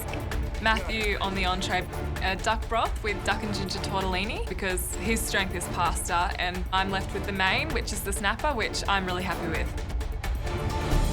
All right, who's cooking what?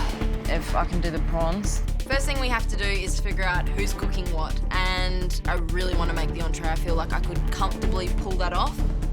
I want to do the lamb because I know I'm really good at proteins and I definitely don't want to do that dessert dish. This dessert is insane. There are so many elements to do, and there's puff pastry sitting there, for goodness sakes. It's one of the most difficult pastries to make. I've never done puff before. So I'm doing dessert. Yeah, we can all help together. That's fine. How on earth am I going to do this? It is really, really complicated. I don't think Georgia's thrilled at this stage that she's doing the dessert, but she understands dessert. Of everyone in our team, she is absolutely the most competent to pull it off, and today's about winning. How are you? I'm good, thanks, Marco. Nervous? Yes. Good. Because I am too. Cooks, the team that deliver the finest food are into the final immunity challenge of the year. That's your prize. It's worth fighting for. The end is so close now, and that immunity pin will put that person through into the finals week. I told you I would be back, and I am. I'm here to do a job. I'm not here to be your friend. Today's gonna be tough. You don't want to be on the losing side today. Playtime's over. Push. Georgia, what temperature are your ovens on? 80 and 160. Cool.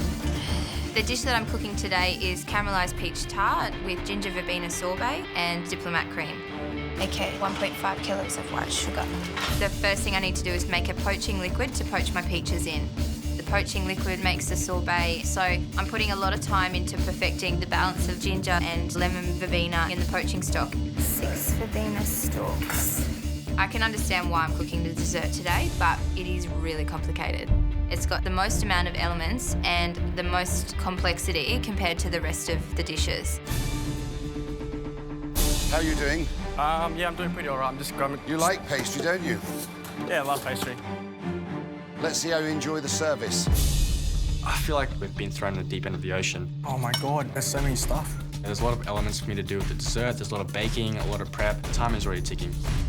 So I'm going to be making this dessert, a vanilla creme brulee with mixed seasonal berries, warm donuts and yogurt sorbet. So I've got to get my sorbet on at the moment, like fast. I grabbed some of the yogurt, some of the milk, the sugar and the trimmeline. I haven't made yogurt sorbet before, so I'm just going to trust this and just got to go with it. Got the yogurt sorbet churning at the moment. I'm going to start with the berry consomme. The berry consomme is the first step in making the jelly. So I put some water, some sugar and 4 different types of berries into a saucepan and bring that to the simmer. I add the gelatin and get that into the fridge to set. Remember, you need to have a strategy. You have to work as a team. Trust me. Thanks, Mark. Yeah, thank you, Marco. I have a lot of elements to do on my dish, but today it's all about teamwork. We might have to leave our own dishes and help each other out. I really hope I don't have to help my teammates too much because I'm going to need every second of this prep time to finish the dessert. For entree, I'm making poached prawns with champagne butter and Yarra Valley salmon roe. Looking at the dish and looking at the recipe, the elements seem quite simple, but it's all about utilising that 3 hours before entree has to go up. And the thing that definitely catches my eye is that I have 210 prawns to clean. 120 guests are coming today, and we're going to be serving half the room, so I'm preparing 70 portions so I have some spares. The toughest thing I'm worried about is just the time it takes to do these prawns, because I not only have to shell them, I also have to devein and split them as well. Oh, this is frustrating.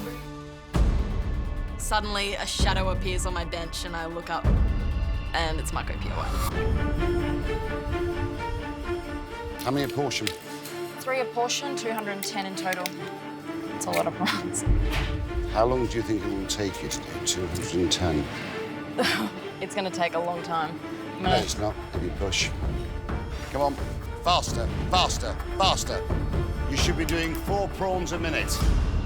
That's ridiculous. What does he think I am? So today our entree is an aromatic golden duck broth with duck breast, a duck and ginger tortellini and some shiitake mushrooms. I've made pasta a lot. It looks like something that I can achieve, but knowing how much work there is to do this for 60 people, it will be a challenge. I need to break down 12 ducks. I know that that's going to take me a lot of time, so I start doing that. Why are you using a veg knife? And why are you shaking? No, use a boning knife. Taking the wishbone out helps, doesn't it? Yes, Mark. No faffing around. Clean. Thanks, Marco. This is a tough challenge with Marco in the kitchen. We have to do things absolutely perfectly. I'm watching, Matthew. Yes, Marco. We need to make sure that everything that we put up meets his exacting standards. For the main, I am making a slow-cooked lamb neck and a sous vide lamb loin. Lamb neck is a tough secondary cut of meat, so I'm cooking it down nice and slowly. So on the dish, you're gonna get a lovely pink piece of loin and a slow-cooked sticky piece of neck. The first thing I need to do is cut down and clean 12 lamb necks, and then they need to go in a pressure cooker for like 90 minutes, so I need to get moving. I'm watching. All right. Don't allow me to slow you down. No problem. There is a lot of butchering going in today. I've got a lot of meat to break down. Very, very time consuming. So I really need to push myself to keep up. For the main, we're making baked snapper with roast tomatoes, zucchini flowers stuffed with a scallop mousse and basil oil. Oh my god, so many snapper. The first thing I get onto is cleaning and filleting the fish. It's the biggest job on my recipe, so I need to get that out of the way.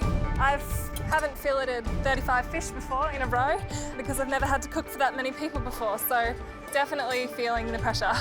There's a huge amount of prep to do with these fish. I have 35 whole fish to fillet and trim, and then I have to pin bone them. It's a really fiddly and time-consuming job. Hold on. Marco comes over and I think he can see that I'm pretty slow at it. Are you right-handed? Yes. Head to the left. Marco makes everything look easy. You see, once you open that up, it falls open, just what I'm saying. Yes. I can see what he's doing. I just can't do it at that speed. I hope I can do this fast enough.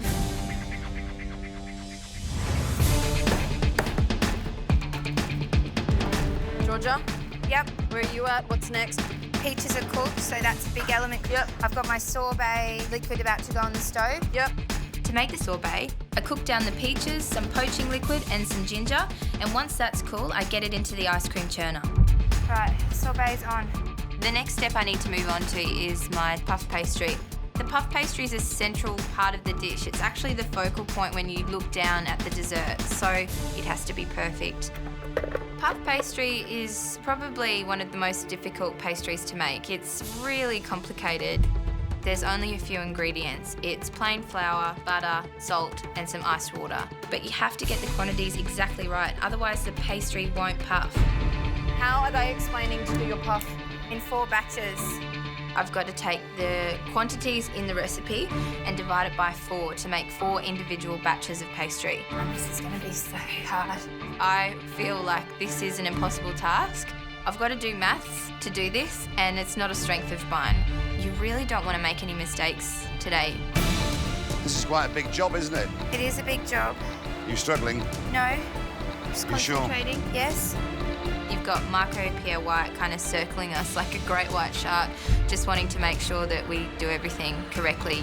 You just don't want to put a foot out of line. Stop. Look behind me. The tables have been laid. Oh god.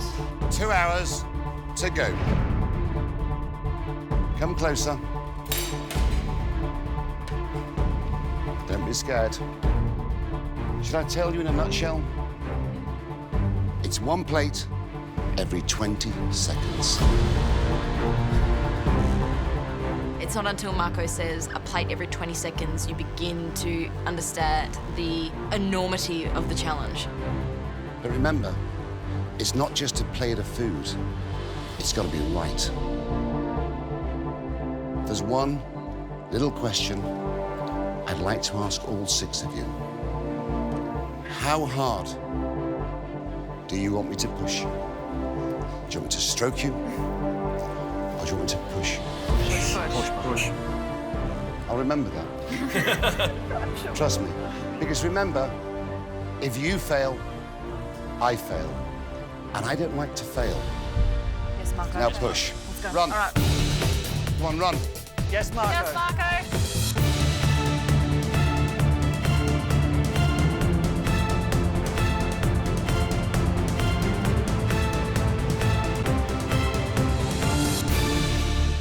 So I've got all the duck breasts off and I'm going to cook those later. Now I have to move on to chopping up the carcasses to start making the duck broth. Get a cleaver, get a cleaver. Where's your cleaver? Now tell me.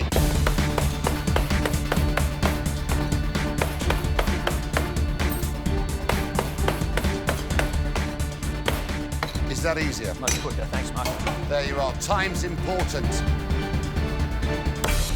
I can't measure up to what he expects of me. But equally, I'm learning from Marco Pierre White. What more can you ask for? If you don't get your broth on, you won't be serving tortellini, will you? The broth is a really important part of this dish. It's getting the flavour into the broth that's going to make this dish taste delicious. The key now for me is to chop these bones up as small as I can, get them in the oven roasting off, and get as much flavour into this broth as I can. I've got my first batch of puff pastry out of the food processor and I put it in the fridge to rest. One batch, I've got to do that 4 times. Oh my God. You can do it. I'm rolling out my second batch of puff pastry and I'm looking at it thinking it doesn't look like it usually does when I make puff pastry. When I look in the fridge, there's much more butter than there should be. Oh my God. I just realised I've made a huge mistake. Pardon? I've made a huge mistake. What's wrong? All the puff pastry I've made, I haven't used enough butter.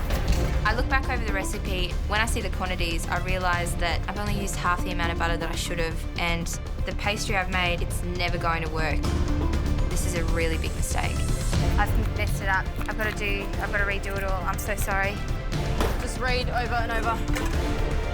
There are 120 people about to descend on us, and now I have to start from scratch. That's using time that I just don't have. Oh my God. I just realised I've made a huge mistake. Pardon? I've made a huge mistake. What's wrong? All the puff pastry I've made, you haven't used enough butter. I've made a mess of my pastry. I've made it incorrectly. Georgia! Yes, Georgia, don't run away from me. I'm in a pickle. Really? Yes. I did the first 2 batches of the puff pastry wrong. Really? Yes. There's only one thing left to do, isn't there? Sort it out. Yep. Yes, Marco. Marco's back and we've been suddenly thrown into a service challenge. We've got 3 hours to prep for a 3-course service for 120 guests. I don't know what happens to the losing team, but I don't want to be on that losing team today. What I need to do now is make 4 batches of puff pastry in as little amount of time as possible. It's better. I think I've probably lost about 20 minutes with this mistake. It's just time that I don't have. I'm starting to worry that little mistakes like this might really start to cost us.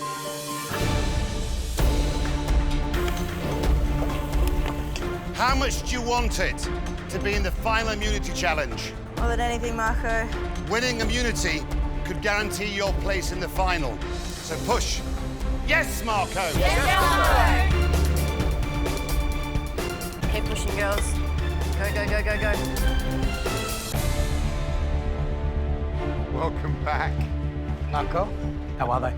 I think they're under pressure, but they're slowly getting there. Haven't seen this kind of intensity since they've started. I think we're going to have a really tough service. Yeah. Because 120 covers about to descend on you in less than 2 hours. 120, that's an awful lot. Yeah. Oh, yeah. At this moment in time, they're working as individuals. But I think as we get closer to the service, they'll start to work as a team. What they've got to do is just dissolve their fear and just do what they do well, and that's cook. Blue team, Yes. Yes, Marco. Yes, Marco. who's in charge? Who's the boss? Well, Sarah, you... I can. Yeah, let's do that. Yep. Start to work as a team. We have 3 distinct dishes and 3 people in which to make them. So at the moment, it makes complete sense to work on them separately.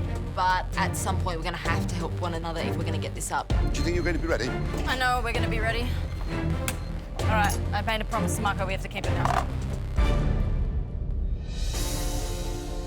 Now, it's very obvious to me that teamwork is going to be really crucial to us today. I can see that Billy's having a lot of trouble with that fish, and Reynolds got so many elements in his dessert. If we each stick to our own dishes, we're at a real risk of not getting anything up. So let's sort it out, guys. How are we going to work this better as a team? Well, should we assign a leader? You captain? Okay. We decide that I'll captain the team today, and everyone's happy with that. Simple question. Yes, Marco. Who's in charge? Matthew. Me, Marco. Then make your presence be felt. Yes, Marco. Captaining the team means that I now need to make sure that everyone is working well together so that we get this entire menu up as a team. Keep it going, guys. Yes, Matthew. How's it going? Don't yes, Matthew, me. I've still got tons of elements to do for the dessert. The next thing I do is start on the brulee. So I've got the milk, cream and the vanilla on the stove and bring that to the simmer. How you going, Billy? Oh God, I've got 70 of these. 70. Yep. I still have to trim and pin bone 70 fillets. It's a really time-consuming job because I need to work with precision and get all the scales and all the bones and trim them properly. Do you need help? Maybe I can start setting up. just to get them done. All right, I'm jumping in. There's still a lot of fish to do, and the main comes before the dessert, so I've got to help out Billy. We've got to work as a team so we can get this done. Thanks, Ronald. Welcome. Fish is really fiddly because we've got to get all the bones out, making sure none of the customers get a bone when they eat, because that's going to be a massive concern. I hope I can get through this quickly and get back to my dessert because I've got so much to do. Reynolds! Yes? What's this? Reynolds! I forgot all about the milk mixture for my brulee. It's gotten too hot and boiled over.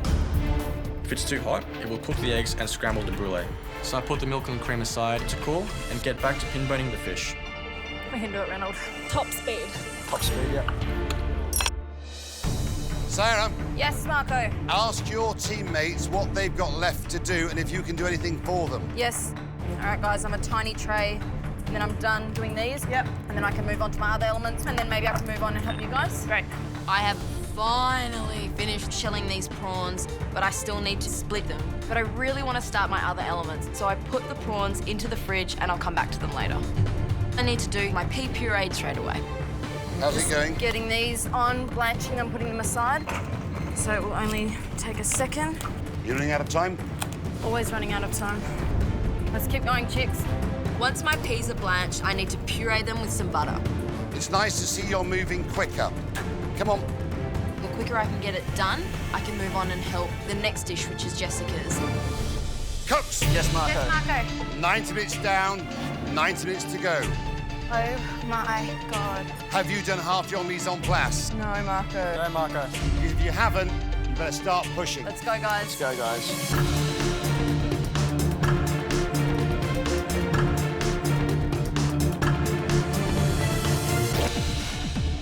All right, Jess, where you at? I'm just about to get my pressure cookers on. I have spent an hour and a half cleaning the lamb necks, browning them, and getting all the stuff ready to go into the pressure cooker. I'm just putting the last things in now. Yep. So it's going to be tight, but We're 90 minutes down and we should have half of our mise en place done. I am literally still on step 1 of this recipe. This is a nightmare. what's up to that? Got to butcher the racks. I got to do crushed potatoes. What are you most worried about at this stage? Just getting it done. With the lamb necks finally into the pressure cookers, I've still got a whole nother lamb element to prep, the sous vide lamb loin, and a whole bunch of vegetables to do. So I have no idea how I'm gonna do this. I'll be right with you in a sec. Let me get a few things on the pot, on the stove. Sarah keeps kind of telling me that she's gonna be there any minute to help out, but as time's going on, I don't know that anybody's gonna have time to do anything except their own dish. My milk mixture for the brulee has been cooling down on the bench, so I combine it with the eggs. The brulee still needs time to bake and set in time for service. I need to get into the oven. Now I've got to get on to making the donut batter. The batter needs to rest, so it will double in size. Then I'll fry it later on, closer to service. I'm trying to multitask as much as I possibly can so I can keep helping with the pin boning. Nice to see you working as a team. A good cook always cooks for others. Marco comes over and checks the plate of fillets that we've pin boned. I'm really worried that he's gonna find the bone.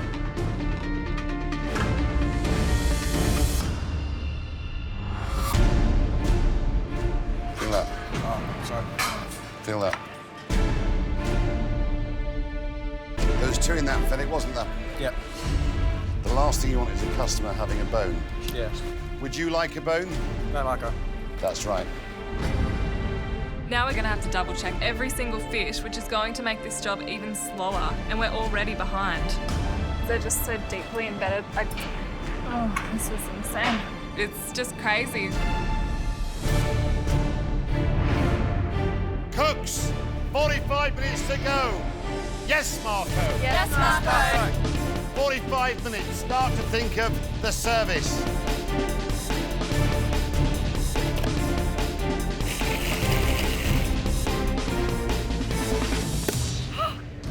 Sorry. Hey-oh. only Georgia.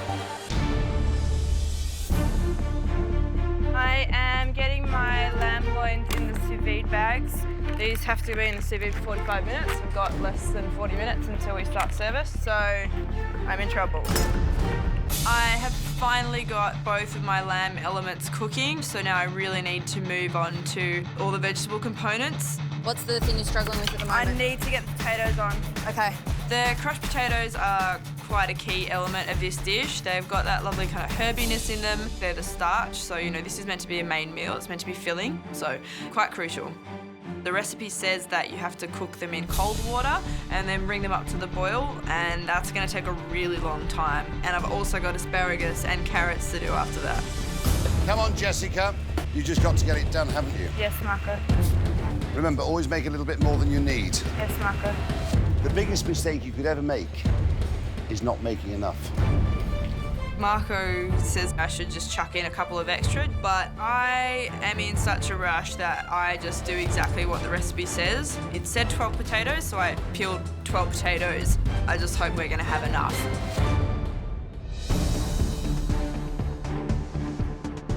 Ah, Billy, you're getting quicker. I am getting quicker. Good.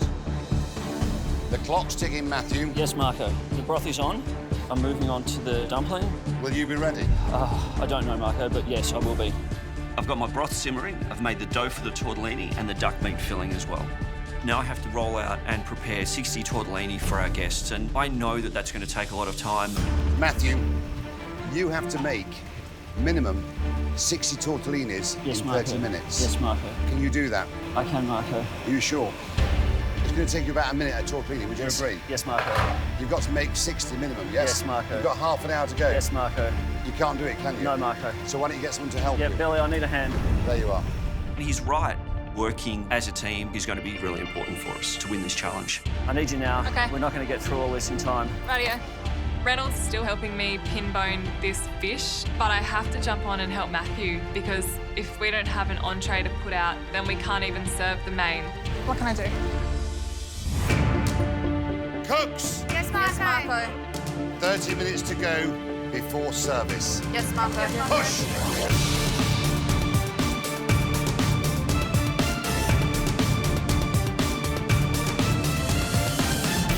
Communicate with each other. Yes, Marco. If you're struggling, then tell your teammates you are struggling. How are you doing? Good. About to make my sauce and help Jess. 30 minutes to go. Although we're under a lot of pressure, I feel like my dish is under control. I have my herb emulsion done, I have my pea puree done. All I need to do is make my champagne butter sauce, which will only take a couple of minutes. I chop my shallots, fry them in a little bit of butter, add my wine, champagne vinegar, saute it off and whisk in some cold butter. Now I've got the time to help Jessica. Jessica, I'm helping you now. Give me a job, quick. I need those carrots blanched and then the asparagus as well. I'm definitely worried about Jessica because I can see that there is a mountain of work that needs to be done. You want me to get pots of water on for you then? Yeah. I'm about to help Jessica with the carrots for the main when I realise, oh my God, I still haven't split my prawns. I still have 210 prawns to butterfly so that they're ready to poach. I'm not nearly at the place that I want to be to get these done in the time frame. I wish I could help Jess, but in 20 minutes, the first entree needs to go out, and if I stop for a second, the first entree won't go out. It's crunch time now, isn't it? Because obviously they're trying to get set for I service. think we've had the crunch. We've almost had the time. And? Yeah, they're in trouble, aren't they? I think this is going to be a choppy service. Yeah. The thing that's really dragged them down is the volume of work. Look behind them, 120 seats. The workload is massive. But you know something? They're getting there. They are. This is the toughest cooking competition on earth, and we've got the toughest man to push them to their limits in the kitchen.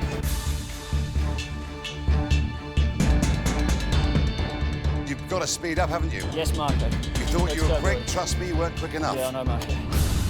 We're absolutely under the pump here at the moment. We've got more tortellini to make, and then we've just got to push for service. Service is nearly upon us, but there's still so much to do. So we're just pushing as hard as we can. Is your broth passed? No, Marco. Are your tortellinis made? No, Marco. Is your duck cooked? No, Marco. You're in trouble. Yes, Marco. I'm really worried about service. Knowing 120 people will be walking through those doors really soon is really, really scary. Cooks, stop! Look behind me. Oh, great. Far out. Look! I don't want to look. Guests are coming, guys. Yep. Can you see them?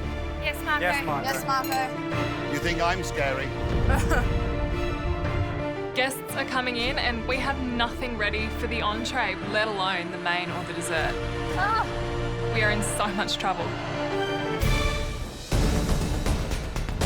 I look up and people are coming through the doors. Guests are coming, guys. The MasterChef kitchen is now turned into a restaurant and we're still in preparation time. Far out. We are going to have to work amazingly hard as a team to get our entrees out. Come on, guys. Let's work harder. Let's work harder. Let's get it done. Yep. Up until now, we all had our individual dishes, but we're at the stage now where we've realised that we need to change our strategy. We're all going to work on each course together. Reynolds. Yeah. I need you to saute these mushrooms for me in some grapeseed oil. Just grab a big fry pan. Knowing we've got to feed 120 people, we've really got to jump on and help each other with each course because there's no way we'll feed them if we don't work together. Oh my God, the garnish. Diners are arriving and we're not ready. There is no way I'm going to be able to poach the prawns as well as plate all on my own. Somebody has to help me. I know that Jessica's dish goes straight after mine, and if I pull her away from that, we're not going to get a main up, so it has to be Georgia. Georgia, I'm giving you 1 minute to wrap that up, and then you're going to come help me. I'm really, really nervous about this because I have so much to do. I have to make the diplomat cream, the Italian meringue. The puff pastry still needs to be rolled out, but Sarah definitely needs my help. 5 minutes to go. Yes, Marco. Yes, Marco. Come on. Oh my God. 5 minutes. You need to start cooking them. We're running out of time. Service is nearly on us. I have to cook the tortellini as fast as I can. Fair cook. Put them out. I don't know whether all of these tortellini cook perfectly, but Billy has to start getting everything ready for plating up. I hope it's good enough. Any minute now. I have to start serving my entrees. I need to cook the prawns. Oh my God, cook. I know that the prawns should be in hot liquid, but not at a rapid boil, because the quicker and harder I cook them, the more the muscle will tense up and become tough. You want a slow poach, but when customers are waiting there, you kind of have to up the temperature a bit. 1 minute to go. 1 minute. I'm straining the broth at the end. It actually looks and tastes really nice. It's got beautiful flavour, really nice and complex. All of the elements are coming together nicely. I'm really happy. There's 120 hungry people out there. The service is about to hit us in a big way. Marco said he wants 1 plate going out every 20 seconds. I hope we can do it. Oh, chef, first entree away. First order. First order. 3 duck, 1 prawn. How long? 30 seconds. So you go broth, breast, tortellini, and I'll finish the bone. Let's go. 1 tortellini into each one. 1 tortellini into each one. So mushrooms, cress. Broth and then. Please. 1 prawn, 1 prawn. 3 ducks, 3 ducks. Quickly. So we have all the elements. We got pea, the champagne sauce, the emulsion, and the prawns, and that's the finish. Looks beautiful. Looks beautiful. 1 prawn up, Marco. Is that enough broth? Yeah. 3 up, Marco. Good. Waiters. The first plates go out and I feel a sense of relief. We've started service. 7 duck away. Push, Matthew. Yes, Marco. The pressure is amazing. The guests are there, the orders are coming through, the waiters are waiting for our food, but we're going to get this done. We have to feed our guests. We can't disappoint them, we can't disappoint Marco. 3 mushrooms, Randall. Can you go down the end and just put a little bit of parsley and then some broth? I don't know if a dish is going out every 20 seconds like Marco wants, but we've just got our heads down and going as fast as we can. Good work, guys. Keep it going. You just keep calling prawns, and I'll keep making them for you. Yeah. Sarah, Yes, we need Marco. the prawns. That's 3 prawns up, Marco. Give me 1 prawn quickly. Yes, 1 Marco. prawn quickly. 1 prawn, Sarah. Yep, coming. Beautiful, baby. We're bringing this dish together. We're putting on the prawns, the butter sauce, and the pea puree. 1 prawn, Marco. 7 prawns away now. 7 prawns. Let's go. Push. Come on. Keep going, keep going, keep going, keep going, keep going. I'm really happy with the dish. I'm happy with all of the elements, and I'm happy that I was able to get it all up at a good time. I just really hope all the flavours are there and those prawns are cooked perfectly. One up. Good. Go.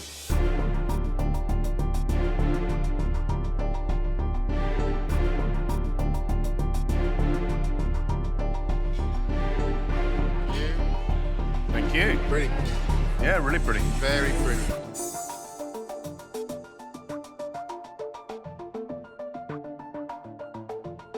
It looks really colourful, really fresh. Yep. Can't wait to taste. Let's go. Yeah.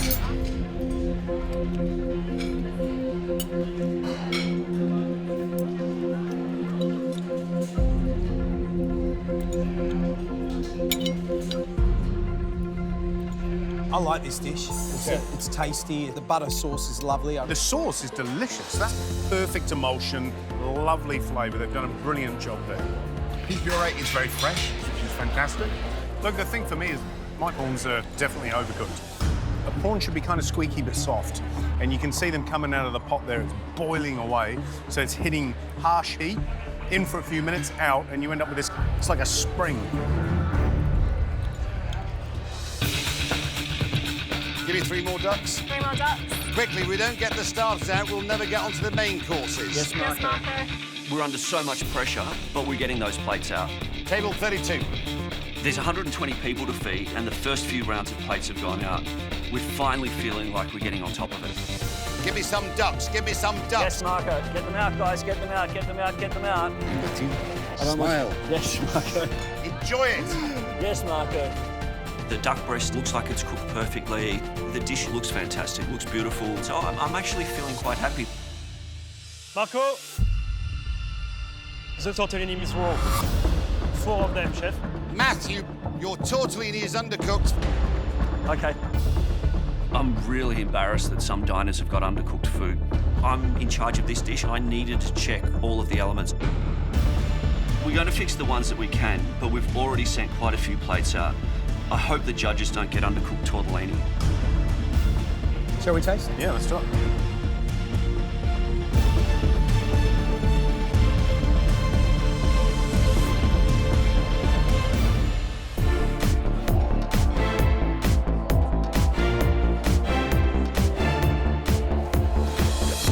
We're getting our entrees out and they look beautiful, but we've had a couple of entrees come back with undercooked tortellini. I'm really worried that I've sent one out to the judges. It looks beautiful. Oh! Enjoy. Well, this is the red team's effort.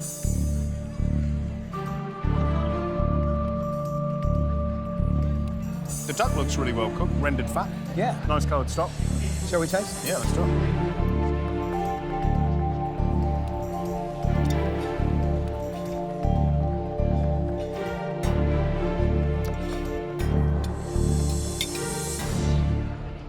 There's some nice flavour in there. Really lovely. There is some lovely flavour in there. I love the flavour of the broth. I think it's really good. It shows a bit of skill. It's really ducky. There's some aromatics in there. I mean, I think that's very, very clever. But when I took a bite of the dumpling, for me, it wasn't really cooked that well. Yours cooked? Mine is. Right. That's all the appetizers got. Well done. Now that I've done my service, I'm feeling really good because I've been able to get my dishes out and quickly make a dessert. Thank you, Georgia. Georgia's now gone back to her dessert and she needs to power on with that. We need to get mains out and then we can all help do the dessert. Oh my God. All I can think about is how many elements I've left to do on that dessert. I'm nowhere near completing any of them. I go to check on my sorbet and it's all set. The ginger and verbena flavour in my sorbet is beautiful. I put it in the freezer ready for service. It's such an essential element of my dessert. I just need to make sure I get it on the plate. Now I really need to get back onto my puff pastry. It still needs to be cut out and it still needs to be baked. And how's my pastry chef? Good, Marco. How are you doing? Working fast, Marco. I finally get that pastry into the oven. I'm so nervous. I'm very anxious and I keep looking in the window of the oven checking to see if it's rising or not. It has to rise. If it doesn't rise, it's not puff pastry and I really can't put it on the dish. Everything kind of comes down to how it cooks. Please puff. Talk to me, guys. What do you need me to do? Are you done? Now that we've got the entree out, we need to work together to finish preparation for this main course. We have so many things left to do for this main meal. We have to do all of these cherry tomatoes. Just do enough for 3 per plate. So Reynolds jumps on 2 roasted tomatoes while Matthew takes over the pin boning. And I stuff the zucchini flowers with a scallop mousse. And there's not a lot of time until service, so we're gonna have to work super fast to get it all done. I feel like we're working really well as a team. We're helping each other out, but I'm worried that the dessert won't be completed because there's so many elements to it. The donut mixture needs to be fried. I've got to prep all the fruit garnishes. I've got tuile to do as well. There's still a lot of prep to do. That could be the downfall for the team, and I don't want that to happen. Cooks, I'd like 4 lamb and 4 snapper in 4 minutes. Yes, Marco. Jessica, give me a job, quick. Carrots. Yep. We need to get mains out in the next few minutes. Jessica's already got her carrots on the boil. What I now need to do is watch over them and strain them off. They're still hard. They need a little bit longer then. I've got my lamb necks out of the pressure cooker, and I've got the sous vide lamb loins in the oven just to finish them off, make it look appetising. Lamb looks good, but I just have so much more to do. I can't see how I'm going to actually get this food up to serve to people. What have you got left? There's asparagus, carrots, finishing off with potatoes, and Basically a lot. Yeah, so Heaps. we're not going to be serving them when we're meant to be serving them heaps. It just seems like an absolutely insurmountable task right now. At any minute, the mains will be called away, so I start steaming the zucchini flowers. And then I quickly blitz the basil oil, which will add a beautiful colour and flavour to the dish. Maddie, do you want to start cooking that fish for me? This fish was supposed to be oven baked, but we've run out of time to do that, so I'm going to pan fry it, finish it in the oven. Get pans rotating, get some in the oven so you've got hot pans. Come on, push yourself, Matthew. Find that inner strength. Obviously, the fish is the important part of this dish, so it needs to be cooked perfectly. Marco, first main away, please. Away. 4 snapper, 4 lamb. Oh my God. Away. 4 snapper, 4 lamb. Yes, Marco. 4 fish away, 4 lamb away, please. Yes, Marco. How long? 2 minutes. 2 minutes, Marco. 2 minutes on the pass. What am I doing with these bloody carrots? So it just needs to be fried and seasoned. Billy, you ready to start plating up? Yep. You could do basil for me. Okay, guys, these fish are ready to go. Fish are ready to go. Come on, come on, come on, come on, come on. I'm so relieved that we're finally getting plates out. I'm really proud of the way the dish looks. Yeah, it looks beautiful. First table of fish away. Go. How long for my 4 lamb? Marco's already started calling for mains, and we haven't got anything on the pass yet. How long? How long? How long? How long? Honestly, I have no idea how long. I am not ready. The lamb is cooked and sitting there ready to serve. I'm putting these crushed potatoes together, but we have still got asparagus and carrots to get out after this. You got hot plates? No, Marco. Are you ready? No, Marco. How long for 4 lamb? I think we're probably... How long for 4 lamb? I'd like an At answer. least 5 minutes, Marco. Shout up. 5 minutes, Marco. That's too long. I know, Marco. This is an absolute nightmare in front of me. This is definitely the most pressure that I have felt in this kitchen at all. My biggest worry right now is not getting anything up, which is exactly where I'm heading right now. I cannot see how I'm going to get this dish up. And I'm really, really scared of the consequences with Marco in the kitchen.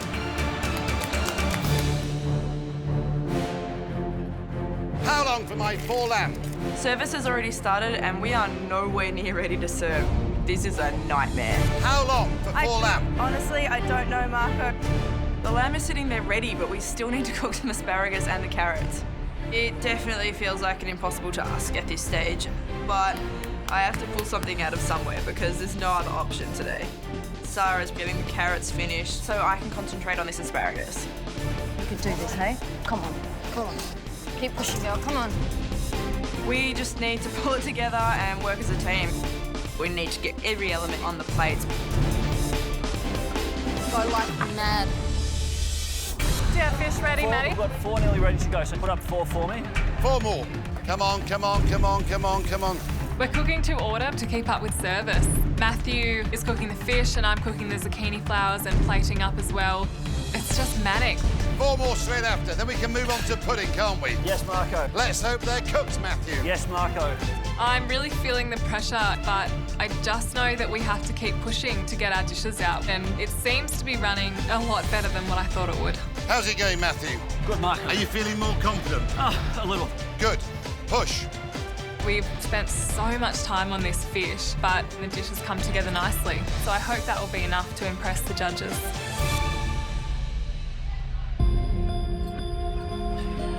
Hey, that looks all right. Wow, that looks beautiful. It does look all right, doesn't it? It just looks really fresh, lots of colour. I'm looking at yours. The contrast of colour is absolutely fantastic.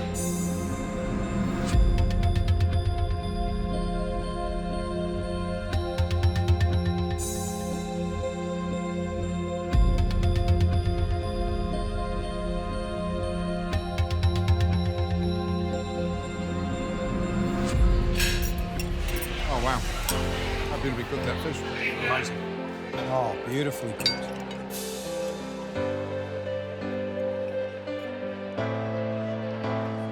For me, what Billy's done so well for the red team is bring that fragrance and freshness of basil. Those tomatoes, their sweetness is simply intensified by the blistering in the oven. The fish, absolutely impeccably cooked. Tease those little fillets aside, and it's just absolutely smashing. Really is. I'm loving that. You found a few scales on your fish? Yeah. Yeah, me too. But you know what? They're the kind of scale, they're just crispy and disintegrate. You almost get away with it. I think they've done a red team's done a really good job. Yeah, I agree. What do you want the sauce in? 4 lamb. All right, let's go, let's go, 4 let's lamb, go, let's go. please. Jessica. Yes, how Marco. long? 3 minutes, Marco. Hopefully. 10 minutes have gone down. We are scrambling around trying to cook asparagus. We're getting the carrots finished, just getting all the last little bits and pieces together. All right, so we need that. Unfortunately, that means the lamb's just been sitting there, so our timing is not great. Your meat's going cold. It's going cold. I am really worried about the lamb going cold, but I'm definitely more worried about plates going out. Jessica, Yes. how long? I'm starting to plate now, Marco. We have to feed 60 guests. They are hungry and we have been keeping them waiting. We just have to get this dish out. Look at that. Look at all that. That's all yours. Okay, back. I need you to put the meat on, and then I can do the carrots. Don't give up. Keep Not on without a pushing. try. Marco. You're talking to the right girls. 4 lamb. I get the smashed potato on, then the lamb and the vegetables. 4 lamb. Send it. Come on, go, go, go, go, go, go, go, go, go, go, go, go, go, go, go. I'm happy that we've got all the elements together. They look really good on a plate. 4 lamb up, Marco. 2 more. Quickly, quickly, quickly, Marco. quickly. Table 21. You did it, babe. They look pretty bloody good considering half an hour ago I didn't think we'd get anything up. Miraculously, we've somehow pulled everything together. Quickly, quickly. Run, run, run, run, and make sure your food's hot. With all the chaos that's going on in this kitchen, it's not what I wanted to have happen today.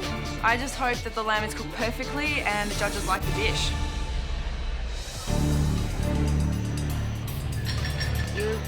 Right. Slow cooked lamb, cumin jus, asparagus, and smashed potatoes with olive. In terms of consistency across the plate, it looks great. I actually think it looks as good, if not better, than the original. Yeah, I think so They haven't too. put up.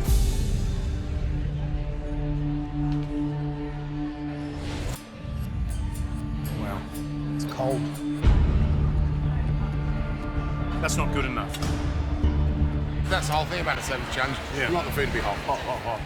But lamb is cooked beautifully. Like, look at the pink blush on there. The carrot's really soft and caramelised. The asparagus green and beautifully cooked. I think it's a really tasty dish. This is a tough challenge, and obviously we've waited a while for the main course to come out. You walk into the MasterChef kitchen as a guest, expecting 3 courses to be delivered in a timely fashion, and that's certainly not been the case. 2 minutes on the pass for 4 lamb, yes? Yes, Marco. Yes, Marco, yes. Scream at me. Yes, Marco. Yes, Marco. Why are you screaming? I just joined in. Sorry. This is what we need to be careful with because I don't have a whole lot of it. Yep. Cool. Sarah and I are in the middle of service and we can see that the amount of crushed potatoes that we've got is starting to dwindle. You can have enough. That's what the recipe said. How many more plates left, Marco? 4 more lamb, 4 more lamb, 4 more lamb, 4 more lamb. We're not going to have enough if we have to serve all these people. 4 more. Oh my God. 4 more, 4 more, 4 more, 4 more. This is not good. Marco told me to make more potatoes and I didn't. How long for 4 lamb? 1 How minute. long? 1 minute. How long?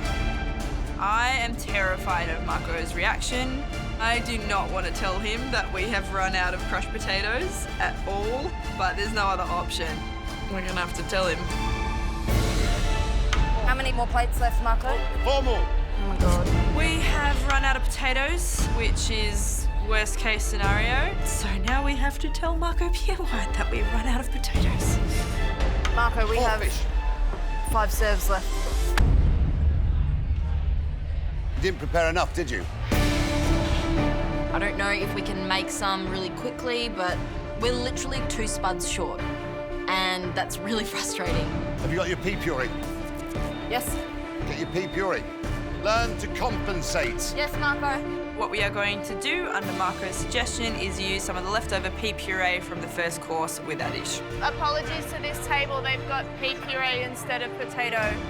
It's not an ideal situation. The customers have read the menu, they've ordered one specific dish today. If it comes out and it's not what they ordered, then it's definitely a big letdown. But lamb and peas is a good combo, and I just hope the customers appreciate that we're serving something instead of nothing. All your main courses have been served. Clean down. Bring on the puddings. I cannot believe that the main course is actually finished. There's mistakes in there, definitely. So I'm really hoping that this dessert is going to save us today. All we need to do now is put all hands on deck to help get these desserts out. Give me a job. Okay, I need 800 grams of thickened cream whipped, just stiff peaks. Okay. We've got a really short period of time before desserts are needed and there's still so much to do. I've got to have mangoes diced, we've got to finish this vinaigrette, then we are ready to plate up. I've still got so much things to do for the dessert. The donut mixture needs to be fried. I've got to prep all the fruit garnishes. I've got to cut out the jelly rounds. I've got the twirl to do as well. I need help. So what do we need? I'm doing the jelly. I'm doing. You're doing the jelly, you're doing the twirl, I'm doing the fruits. Yep. I've got 4 different berries to plate up, so I give Matt a ring cutter for the jelly rounds. I need 2 of them per plate. I need you to start doing these. I jump on to the twirls. How much do I need to put on? Just dust it till it's thick. And then just melt it. That's it. Matt, you guys need to hustle. We've got all hands on deck, but I've still got the donut to do up, and we're running out of time. Dessert service is going to start really soon. I can't do the donuts because they need to fry them down there, so... Did you have the donut mix? Yeah, I did. So why don't we fry them up? The donut mixture is ready, but it still needs to be deep fried. That's going to take too long. So we're doing the donuts, yes or no, Ronald? No donuts. Yes? No. You can't fry that to water because that's going to set us behind a lot. So I have to drop that element. Reynolds. Yep. I like donuts, but there are none. Why? I have the mix, but I just don't have time to make it. I'm really upset. I wanted to have everything on the plate, and today's the day that you don't want to be in the bottom. My dessert is finally coming together. I just need to get that puff pastry out of the oven. Everything comes down to whether it's nice and golden and puffy. My puff is perfect. Beautiful. My puff pastry looks beautiful. This could potentially be the best puff pastry I've ever made. If anyone could do it, it was you. I'm really relieved because I know that we can pull it together now. First dessert away. First dessert order. 1 peach, 1 brulee. Yes, Marco. Yes, Marco. Okay, girls. Keep pushing, girls. We can do this. These around the plate. Scattered around it. It's actually happening. I managed to pull this dessert together. I really thought during this cook that there wasn't going to be a dessert, but it looks beautiful. Dessert's up. Where do these go? Just show me so I can start plating up and help you out. Just put these opposite each other. So Yep. Reynolds got lots of elements to this dessert, so the plating is going to be complex. Okay, guys, let's push this dessert out. Let's push this dessert out. We're working quick. I mean, we've been working as quickly as we can all day, but we seem to have found another gear. One ready to go. On order, 2 brulee, 2 peach. Yes, Marco. Yes, Marco. Let's go, Reynolds. Let's get these out. How are you going over there, Billy? Coming. More twirls, Billy. I'm putting on the jelly rounds, putting on the berries, and then putting on for twirl. Okay, twirl. I've got to get the sorbet on. Donut's not on there, but everything else looks pretty. I'm just really hoping it's enough. Fingers crossed. Go.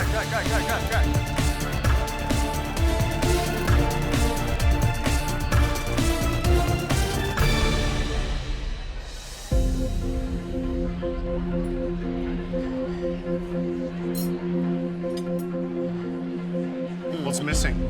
The donuts. I'm looking forward to those, and all of a sudden we haven't got them. It's a shame, isn't it? Still an amazing looking dessert. It's a though. great looking dessert. If that came out at a decent restaurant, you'd be very happy.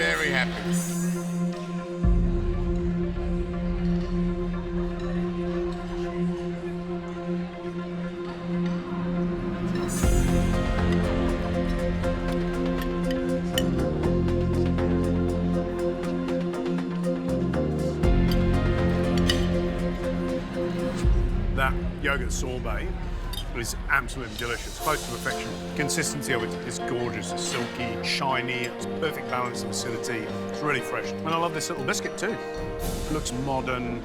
It's certainly got the Reynolds touch. What Reynolds done well, he's done really, really well. Push, come on. We're on the home stretch. Come on, we can do it. We're plating up. It's looking good. Quickly, girls. 4 more. Yes, Marco. Yes, Marco. Yes. Keep on thinking about that last place in the final immunity of the year. Yeah. All right, keep pushing, girls. We can do this. I'm really happy with this dish. Looks really yum. I think we've got all the elements on the plate. Georgia, Yes, Marco. where's the peach sorbet? Oh! You okay? Oh my gosh. I've left off an entire element. I've forgotten all about the sorbet. Georgia, Yes, Marco. where's the peach sorbet? Oh!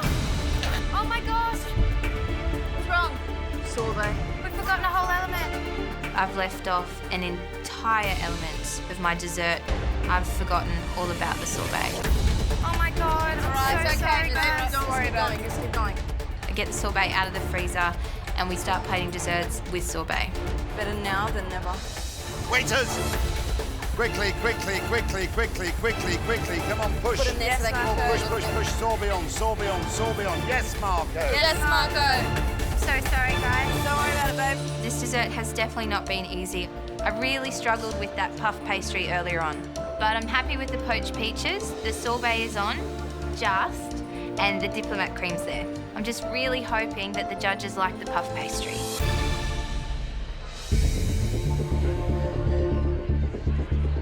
Right. I think that's really appetising. I love the colours, and I love the way it's been plated up. I want to eat it. Let's taste.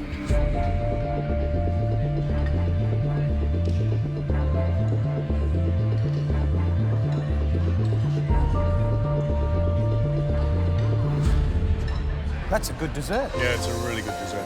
It's got lovely flavour of ginger. The peaches are poached beautifully. Yeah. You know, they've still got a little bit of resistance. Love it. And that puff pastry, how good's that? It's delicious. Yeah, it's fantastic, isn't it? Yeah. Look at that flakiness. Yeah. The sorbet, not only does it look colourful and delicious, it's got a lovely texture. It really tastes beautiful. It's very delicate. Ginger, verbena. Everything zips, doesn't it? There's a real zing in that sorbet. There's a really good sticky complexity to the syrup that's around the plate. And that diplomat cream, absolutely note for note with the one we tried earlier on today. It's a really well-balanced dessert, and I think it's very, very tasty. I think Georgia, for all her trials and tribulations, has, you know, pulled one out of the bag.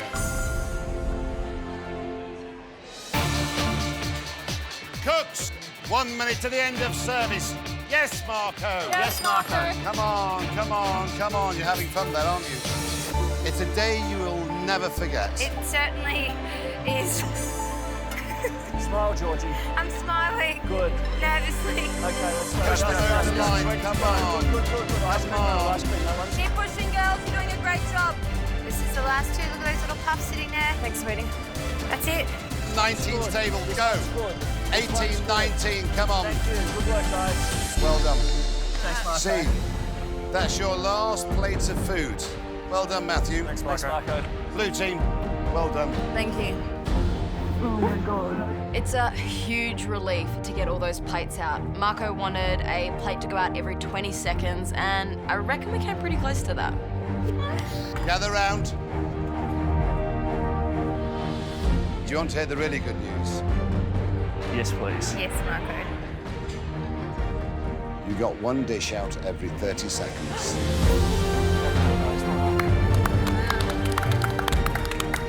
There you are. That's amazing. That was an incredibly difficult challenge, but having Marco pushing us was a real motivator. Well done, Blue team. Good work. I really want that chance at immunity.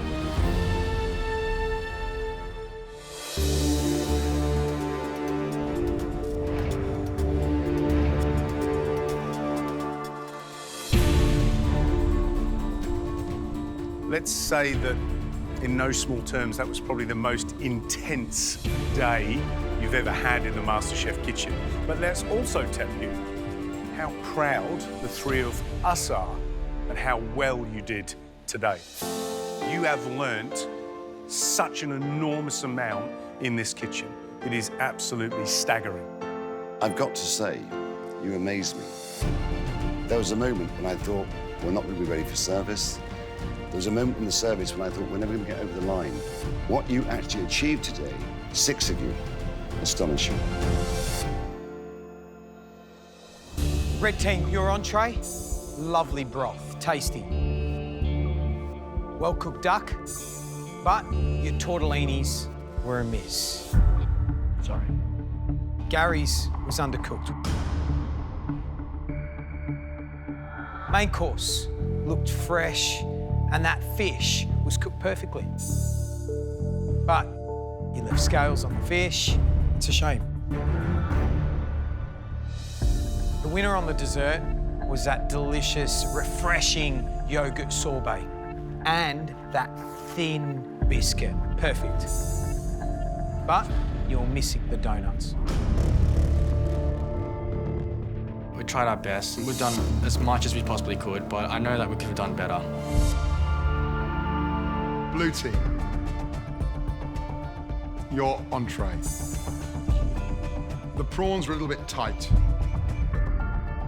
but the sauce was delicious, and the dish itself was beautiful. Main course, another really well-composed dish. Lamb and carrots perfectly cooked. The lamb was cold. Georgia, your dessert.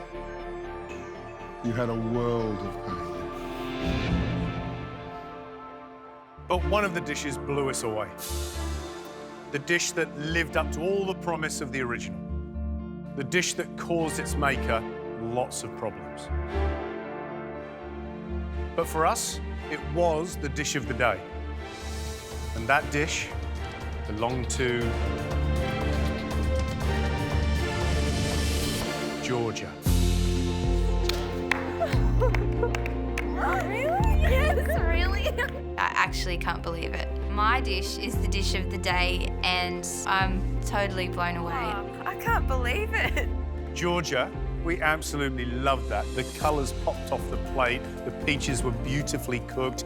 The pastry, even though it caused you so many problems, was absolutely wonderful.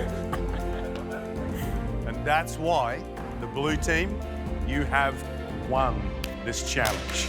Well done. I cannot believe that we pulled that off today. This is the most amazing feeling. Just goes to show that if you're really determined and you really do focus and you have a little bit of fear of Marco Pierre White, what amazing things you can do. Sarah, Jessica, Georgia, you'll be cooking for the final immunity pin for this season. Congratulations. Thank you deserve you. it. Thank Well you. done. Matthew, Reynolds, Billy. Marco said at the start of service, you didn't want to be on the losing team. Unfortunately, you are, and you'll find out your fate tomorrow. With Marco in the kitchen, anything can happen. Marco's here for the rest of the week.